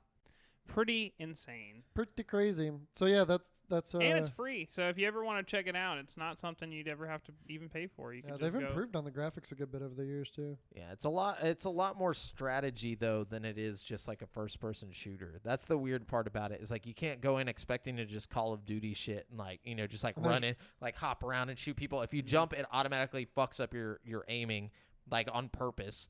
And then 2, you take like 3 shots and you're dead. Yeah, they want you to play like squad based. Yeah, play roles. And Yeah, exactly. They want you to play it like you're in a real platoon with like an army leader. They want you to get into it. Like, Oh yeah, absolutely. Yeah. Devon. So I was trying to think, common games that we see a lot of enemies in, especially on screen, are zombie games. A lot. yeah. And I was gonna give it to COD. I almost gave it to COD Zombies in my opinion, but I actually got to give it to Days Gone. yeah, Days Gone. How they did it in Days Gone, I thought looked really, really well. Especially how they'll topple Flood over. in, yeah. They'll flood and topple over each other, and you'll get a huge crowd. Yeah, well, Days Gone, that's like a big mechanic in the game, is like clearing out big hordes. Yep. Like there are several story benchmark, like that you can't get past if you don't like clear up like a horde of like 150 zombies. You know what I mean? Yeah, and I feel like the Days Gone zombies are very similar to the Plague Tale rats. Like, it's got like a very similar vibe where they're just like clambering all over each other, and like, I feel like that's a good way to get a lot of enemies on screen because they're all mushed together, like, you know, basically becoming one giant thing. Yeah. It's so cool. To be fair, though, I think, you know, we might as well just talk about all the zombie games now. You know what I mean? Because you're right. Call of Duty Zombies is definitely one you should have on And I mean, depending on, you go fucking wave 50 in zombies, and you're going to have a fuck ton of zombies on screen. Yeah, absolutely. And there's other notable zombie games like Dead Rising, Left 4 Dead. Like Dead Rising especially is one that was like noteworthy when it came out, especially for having like tons of zombies on the screen. Like they made a big point about, oh, we've got like a bajillion zombies and it's only on the Xbox 360, and you know, like nowadays it's not as impressive, but still there's like big seas of zombies you fight your way through. You know what I mean? Yeah. World War Z. World War Z. Fucking Dying Light. Did we already say that? No, Dying Light's a good one. I mean, I didn't feel like there was too many crowds. There was some crowd. If you went off in the street, and also Dying Light, it gets progressively worse as the days go on. And it's kind of like Walking Dead, Saints and Sinners. Yeah, because the disease spreads more and more. Or if you make like if you make any sound, you have like all these fucking zombies. At night, it's really bad. Yeah, for at night sure. you're fucked. Yeah. Those are all really good. I think that second Extinction game has a lot of enemies as well. It's very similar to Left 4 Dead. It's basically a zombie shooter. Yeah, there's some decent crowds that form, but not anywhere near like the zombie games. I mean, it's a little more sparse. What was it? I think what was the number one game like with the most enemies on screen? So, Serious Sam 4 holds the record. Are you serious? Yes, Serious Sam 4 holds a record for most on-screen enemies at one time. How many? 100,000 enemies on screen. Yeah. What? That was like the whole point of that game was to just fit as many fucking enemies like That's as possible. ridiculous. Yeah, like just imagine your computer just explodes. I almost want to go play this just to see how that's even possible. Yeah, it looks cool. I mean, the game I can't imagine is good, but what the fuck? Yeah, you should go check that out. Yeah, I've watched a video of it before. Definitely gonna check that out. Yeah, I mean, as far as the technical aspects of it, I couldn't find a decent article talking about it after it already came out. A lot of the articles were talking about it before it had happened. Yeah. But yeah, 100,000, that's insane. Ridiculous. And there's a lot of huge ones too. Like Serious Sam has some weird ass enemy creatures like that just don't look like, they look horrifying, honestly. All the Serious Sams were on sale, or the VR ones were on sale a little bit ago, and I got the pack for like $15 of like all of them. Have you tried them? I tried to play one, and it was fucking hard. Yeah, I played one back in the day. One of my very first VR experiences was a Serious Sam game, and it was like a really good game. It was a wave shooter. Yeah. And like the game itself was awesome. Like the graphics were really good, and like the physics were good. But yeah, it was really hard. Like I couldn't even make it like a couple minutes before I got overtaken by enemies. Really? Yeah, it's ridiculous. You gotta keep moving, and you're shooting and reloading, and then you're dead. Yeah, it's very similar to Doom in that way. I feel like it like came out back in the day too. You know, like where you're just constantly moving and stuff. I think Doom's another one that has like a lot of enemies on screen at one time, especially the older Dooms. You know what I'm talking about? Like the original Dooms, like because they'd make it to where there's just like fucking 50. Like, see, I don't ever remember getting like super overwhelmed playing Doom. Really? Yeah. Not even Doom Eternal or anything? No. Maybe it's because I was playing on Nightmare mode or whatever, but it was fucking... I mean, there were definitely parts in Doom Eternal that were like a lot of enemies on screen, but like I don't feel like maybe any more than like Destiny or anything like that. You know what I mean?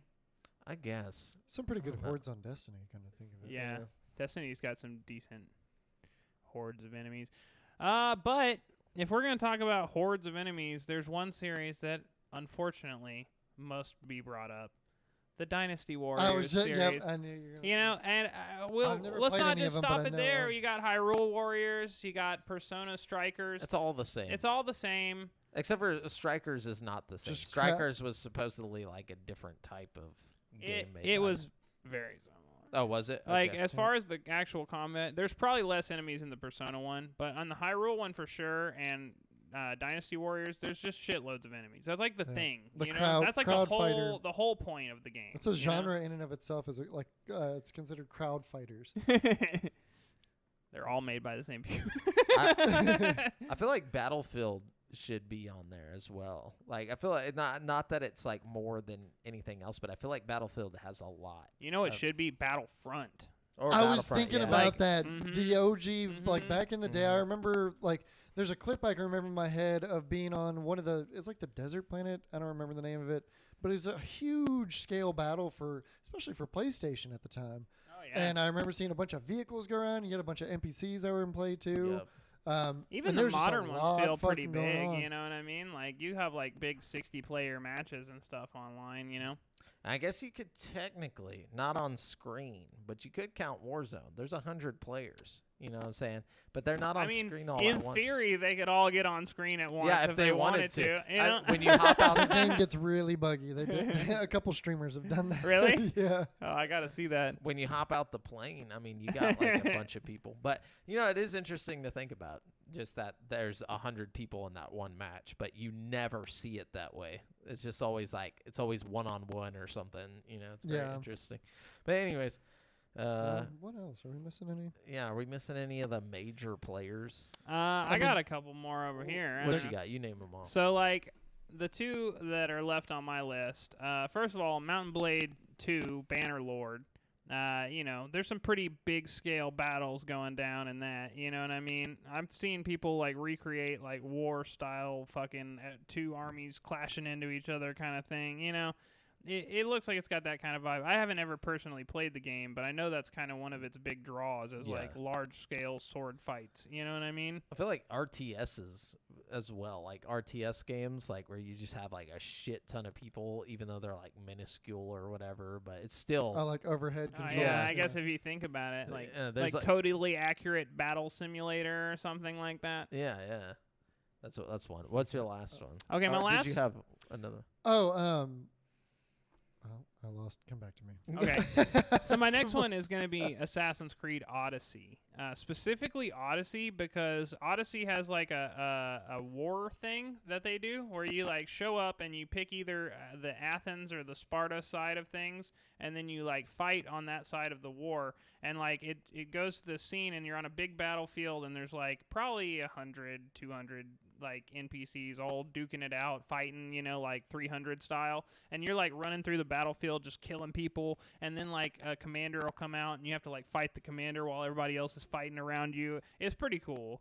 It was one of my favorite things about Assassin's Creed Odyssey, and you know.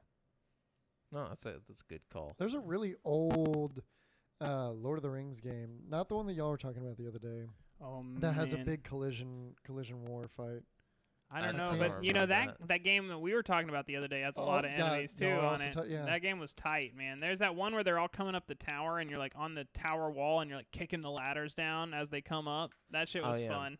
Which also reminds me of Gauntlet. Gauntlet has a lot of enemies. Oh on yeah, screen. Gauntlet's a good one. Diablo Diablo. 2. Yeah. Man, there's a fuckload of enemies on screen in Diablo. You know what I mean? And also, if we're talking more Lord of the Rings, I guess Shadow of War. Like, there's a lot of enemies on screen. in those especially games. depending on where you go and what you do. Like if you try to just barge into a stronghold that's got like a bunch of the fucking captains in it, it's gonna be like loaded up with people. Yeah. And I know which one you're talking about. There was a Lord of the Rings game that came out on 360, and it was made by Pandemic Games or whatever, the ones who made the original Battlefront. So it was like a Battlefront, but Lord of the Rings. Like you just ran around like and fought, you know, orcs and shit like in this like giant battle. Man, that sounds Yeah, and there was badass. like two sides that just collided, Yeah. and it was a badass fight. What game was that? I'm trying to look it up right now. Type in Battlefront Lord of the Rings. See what, because I'm sure I know it was the same team that made that. Let's see what it brings up. Lord of the Rings. Conquest. Yeah, Conquest. That's what it was. It's interesting that they went on to make another game but it was just like nobody played it. It was kind of boring. Sounds like a great premise for a game. It's just repetitive. It was cool, but it got redundant. 95% on Google likes it. I don't trust the Google reviews. What does it say on Steam or something? Is it even on Steam? Just put review. I just want to see what whenever it shows like that top percent or whatever. But try Metacritic. Yeah, Metacritic. Let's see. What do we got? 7 out of 10 IGN, 54% Metacritic, 6.5 GameSpot. Yeah, it wasn't. It was a good idea. It just wasn't executed very well. Yeah. But anyways, that's it for the topic of the show, guys. I like the idea of a bunch of enemies on screen, and I hope whenever we get to 12K, we'll be able to put like just an unbelievable amount. I of want enemies a million rendered at a One time. enemy for every pixel. Oh my gosh. Dude, that'd be dope. Oh, Wouldn't make sense. But anyways, let's move on to the People's Champion. Brent, I know we have questions today. Devin asked, so you must. Very preemptively. And we still got a lot, even with Facebook being down all day. Look, Yeah, way to go, Imagine guys. that. Way to go, all you hungry Facebook hippos. Okay, let's see. Just a bunch of sounds like an hippos. insult. Hey, y'all keep them entertained for a sec. There's a lot of questions. I got to pick one. All right. Jamal. You want to hear the most annoying? No. Dude. If you had to lose 1 sense, Okay. which one would it be? I think I would lose the sense of probably hearing. What? Yeah. Well, as much as you like music? Yeah, because then I could just deal with the fact that That's like a dumb thing to lose, Jamal. I'm not even going to just sit here and bullshit you. Hey, keep reading the question. Hey, I got the question. I'm ready. hold on, wait. Look, I want to know. why I'm it's losing so my good. smell, dude. Obviously, I went for like a month without it for Yep. fucking COVID. But then like, you'll who lose cares? your taste. No, Nah, I didn't lose fuck my that. taste. I can't breathe out of my nose right now. Actually, my All right, allergies are fine. kicking my ass. I'll 'cause lose my smell. No, it's too late. You said okay? hearing. I already risked You it already all. can't hear. What? All right. So, the champion of the people today is DL Shiva. Shiver. Shiva, sorry. I do like Shiver though. Like It if sounds he like made a like R.L. Stein. Yeah. Yes, dude. It's like- DL Shiva. Yeah, like but he could write like horror stories and Almost, just yeah. call himself Yes. DL, you need to become a horror writer now. It's your Yeah. destiny is set. that. DL Shiver. Anyways, we got DL Shiver here. He says, Shiver. just finished playing BioShock for the first time. Damn. Been catching up on a lot of video games that I didn't play over the years for whatever reason. Looking for recommendations. What game do you guys wish you could play for the first time all over again? And then Jonathan Oman replied to that, and he said the Batman Arkham games. For sure. Yeah. At least the first one. The first one I think is like the best. I but- enjoyed those games a lot. yeah. Yeah. But like a game that I wish I could replay again besides BioShock would be Fallout 3.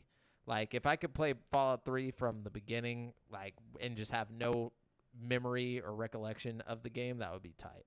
I'd sure love to go play Mass Effect again for the first time. Like just wipe my memory of it and play that for the first time. That would be wonderful. I can't believe he hasn't that he just played BioShock. Like, Yeah, so Mass Effect for me, KOTOR would be a good one to try.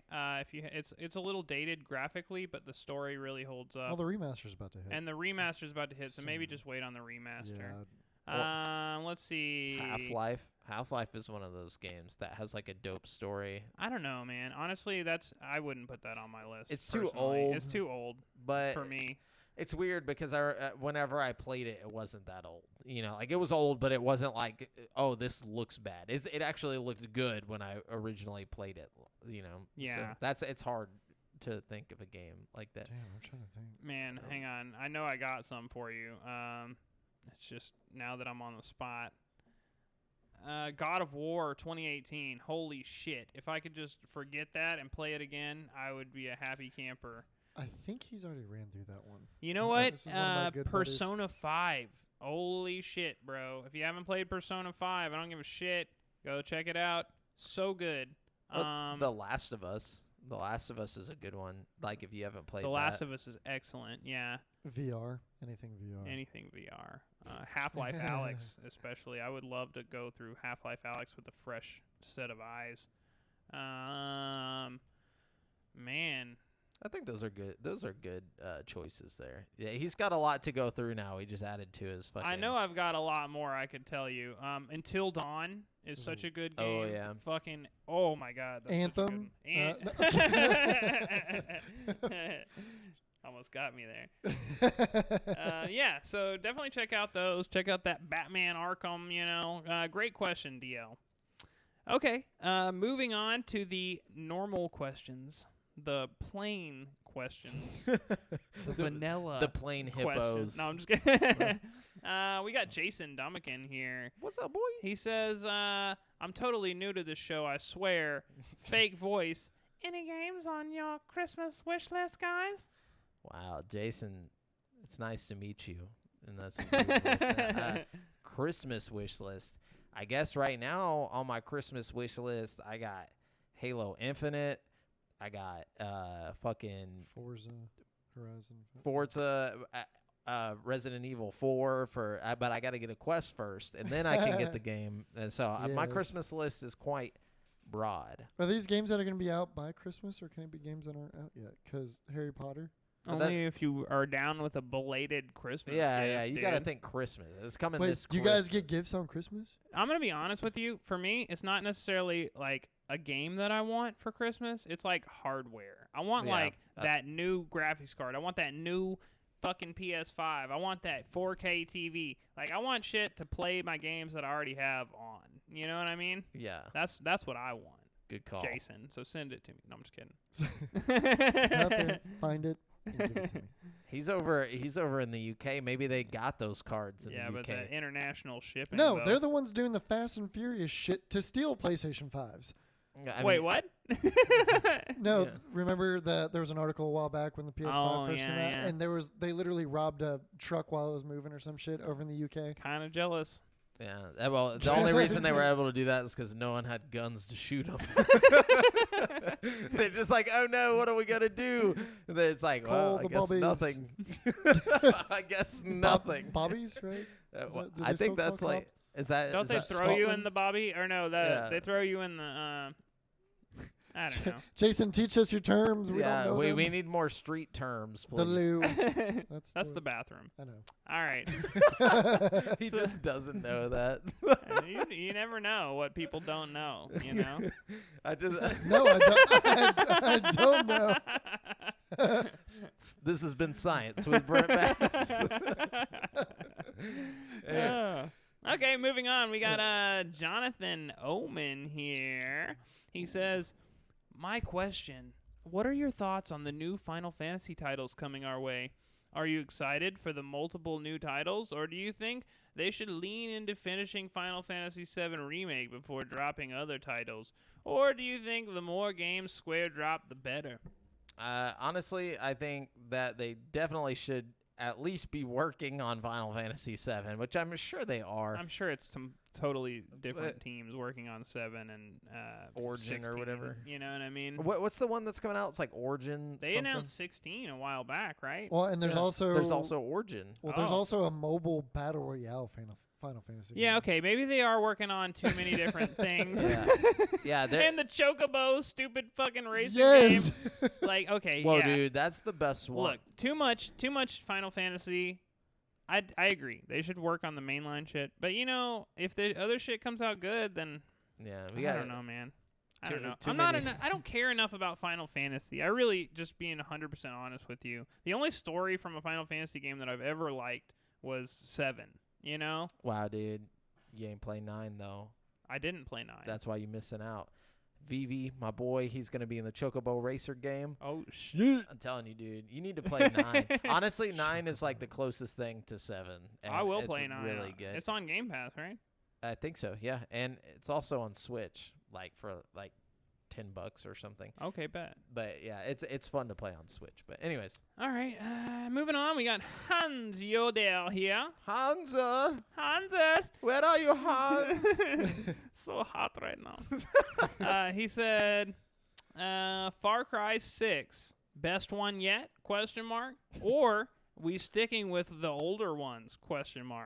It does have that guy from Breaking Bad. Yeah, the Castillo guy. Yep. Giancarlo. I have a hard time imagining anything with the guy from Breaking Bad being bad. Ooh. You know what I mean? Yeah. Guys, I feel like that's you're too jinxing good. it.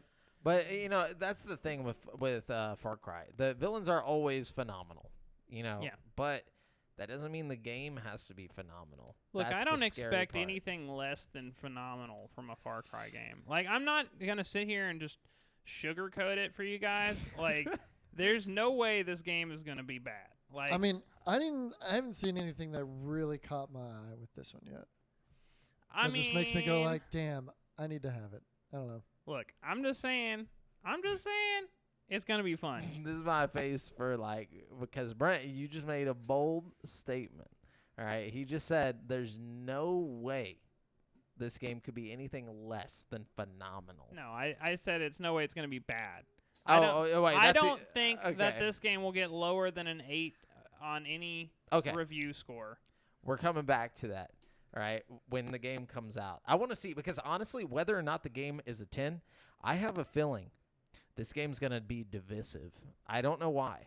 Well, yeah. I mean, 5, a lot of people just hated 5 for, no reason. Like, it was a It's 'cause, good game, dude. Like, fucking, I don't care what anybody says. I thought 5 was pretty 5 good. was just as good as 4 or 3. Yeah, You but know what nobody I mean? hated the game because of the game. Everybody hated the game What did because they hate? they were like, this is like in Montana or wherever the fuck it was. I can't remember. So? And they were like, Who cares where it's at? It was a dope environment. It was fucking... no. But listen, it was before it came out. The politics got involved. Everybody was like, how dare they make a game in Middle America where all the Trump supporters are? That was literally why the game was hated, by the media. So that's what I was saying. I wouldn't put your bet on the media giving it less than a 7 or whatever, because they probably will, just to save face, politically. Because I can tell you now, it will not get less than an 8. I can tell you right now. He just raised the number. Nope. Fuck No, that. he said an 8. No, he said a 7 last time. I said an 8. said Oh, 8. less than an 8. Okay, that's even more difficult. It All right. will not get less than an 8 from fucking IGN or GameSpot, GameSpot or any of the Eurogamer. publications that fucking matter. Okay, I can all right. promise. All right. It all depends on what happens in the story of this game. I guarantee you. Like, if there's something that they can be like, yeah, just the social justice is not being served, then they will give it less than an 8. But I think the gameplay itself is going to be a 10. I think the gameplay itself is what will carry it to an 8. That's why I'm so confident, because Yeah, I have shoot so you much with a faith rocket, that in thing. Far Cry as a structure of gameplay that I just can't imagine it. Even if the story is totally ass, just the stupidest fucking story you've ever heard. The gameplay will be good enough to carry it to an 8 score. Yeah. I really think sure. that. No, I think so too.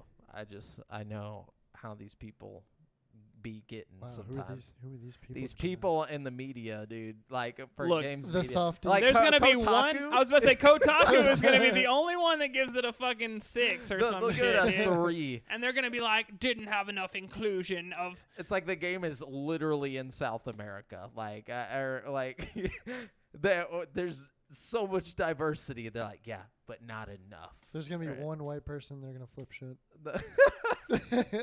Like the Final Fantasy. They're like, Final Fantasy's new fuck boy. Whatever the fuck. I swear they just make that shit up. Just to get people riled up. But Angry reacts. yeah, angry reacts only. I think they've realized that that's their bread and butter, is just pissing people off and writing divisive articles to bring Just people to not their even- site. just shit articles at that. Yeah. you read it and it's like, wait, what are we talking about? Dude, the a lot fuck- of times I read a headline and I think it's that hard drive website, and then it's actually fucking Kotaku. Anyways, is that all the questions? Yeah, that's all we that's got. Thanks so much for the questions. Appreciate people. it, guys. Yeah. It was amazing. We heart you guys. Yeah. So many hearts. So we're gonna round out the show with Brent's Who Wants to Be a Millionaire Challenge. So, there's payouts now? Yeah, we get paid. no. Oh. Oh. Sorry. Oh, These shit. are questions I have ripped Right. directly from the hit TV show Who Wants to Be a Millionaire. Oh, really? You took them from the show? I took them from the show. Not only did I take them from the show, but these questions are $1 million questions. Oh, Shit. We're fucked. These questions were, but see, they're actually probably easier than the questions I normally ask you because you have multiple choice answers this time. Can you do it like Regis? Hold on. I can. Well, give us I the can. question and let us try if we know it without the multiple choice. God, that's fucking. Welcome. All right. Are you ready? I'm ready. Yes. Okay. I want to be a millionaire. Then let's play. Who wants to be a millionaire? Just like drops. All right. The $1 million question. Can we phone a friend? This question is no. Your lifelines are all gone. I'm sorry. This question is worth $1 million. Okay. On February 22nd, 1989, what group won the first Grammy Award for Best Hard Rock / Metal Performance? Was it A, Metallica, B, AC/DC, C, Living Colour, or D, Jethro Tull? It was an A. What is your final answer, Devin? A was Metallica. A was Metallica, B was AC/DC, C was Yeah. Living Colour, It's and not the D last two. I don't think. was Jethro Tull. Yeah, my first guess was gonna be A, Metallica. Okay, A is your final answer, everybody? Oh, God, Yes. it's gonna be B. Dun dun dun dun. Sorry, it was D. Who the fuck is Jethro Tull? I don't know. So I I knew we were don't know. gonna suck at I'm this. sorry. Yeah. Yeah, Even I know all when- the other ones except Jethro Tull. Yeah. Anyways, Well, I'm glad he won something because we just Where the lost. fuck? that's okay. You get another chance at $1 million question. Wow. That we won't. All right, are you ready? I'm ready. This question is for $1 million. In what language was Anne Frank's original diary first published? Man, you're gonna get Kotaku all over this fucking. Wow. Is there Okay. The options are A, Dutch, B, English, C, French, or D, German. Okay, and the question was now what? I'm gonna go with French. The question is, in what language was Anne Frank's original diary first published? I'm gonna say Oh, French. published, Yeah. not just Not written, written. but published. Because written it'd be German. I want to say Franc. If you say it like that, then it sounds. I'm going German. with French for my answer. okay. What about you, Jamel? What were the options? The options are A, Dutch, B, English, C, French, or D, German. Just because it sounds ridiculous, I'm gonna say D, German. Is this your final answer, everyone? Yeah. Is this your final answer, Devin? Yes. Damn, how we both. The correct answer was A, Dutch. God So damn it. there you go. And fun fact, the guy on Who Wants to Be a Millionaire that was asked that question still had all 3 of his lifelines and used his phone a friend lifeline to call his dad and tell him that he knew the answer and he was about to win the $1 million That's not what prize. that. No, that wasn't for that question. That's what allegedly. No, I watched the video. That was not the question because I would have known that. Well, maybe it more was than the one question, person I did think. it. I don't know. I think it was that question. I'm gonna have to look up. This Somebody video. else must have did it too, but this happened for sure. But that was pretty tight whenever he called his Yeah, dad. it was and clutch like, as Yo, fuck." Dad, I'm about to get $1 million before taxes. He's like, sweet son, that'll go very far in this year. You could have just told me that when you got home. I'll The wrong still, kid died. I still hate you, son. It's never enough for you, Dad. Anyway, This has been GameSpeak podcast.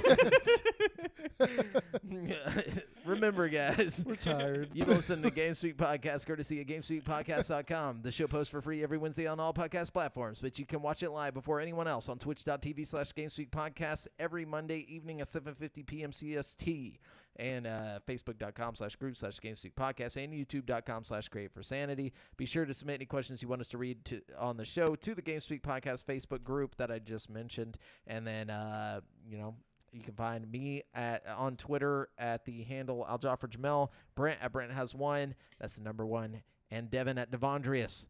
And until next time, listeners. Oh, Oh. hold on. I got to fuck it up. And check out the GameSpeak Podcast Instagram. Until next time, listeners.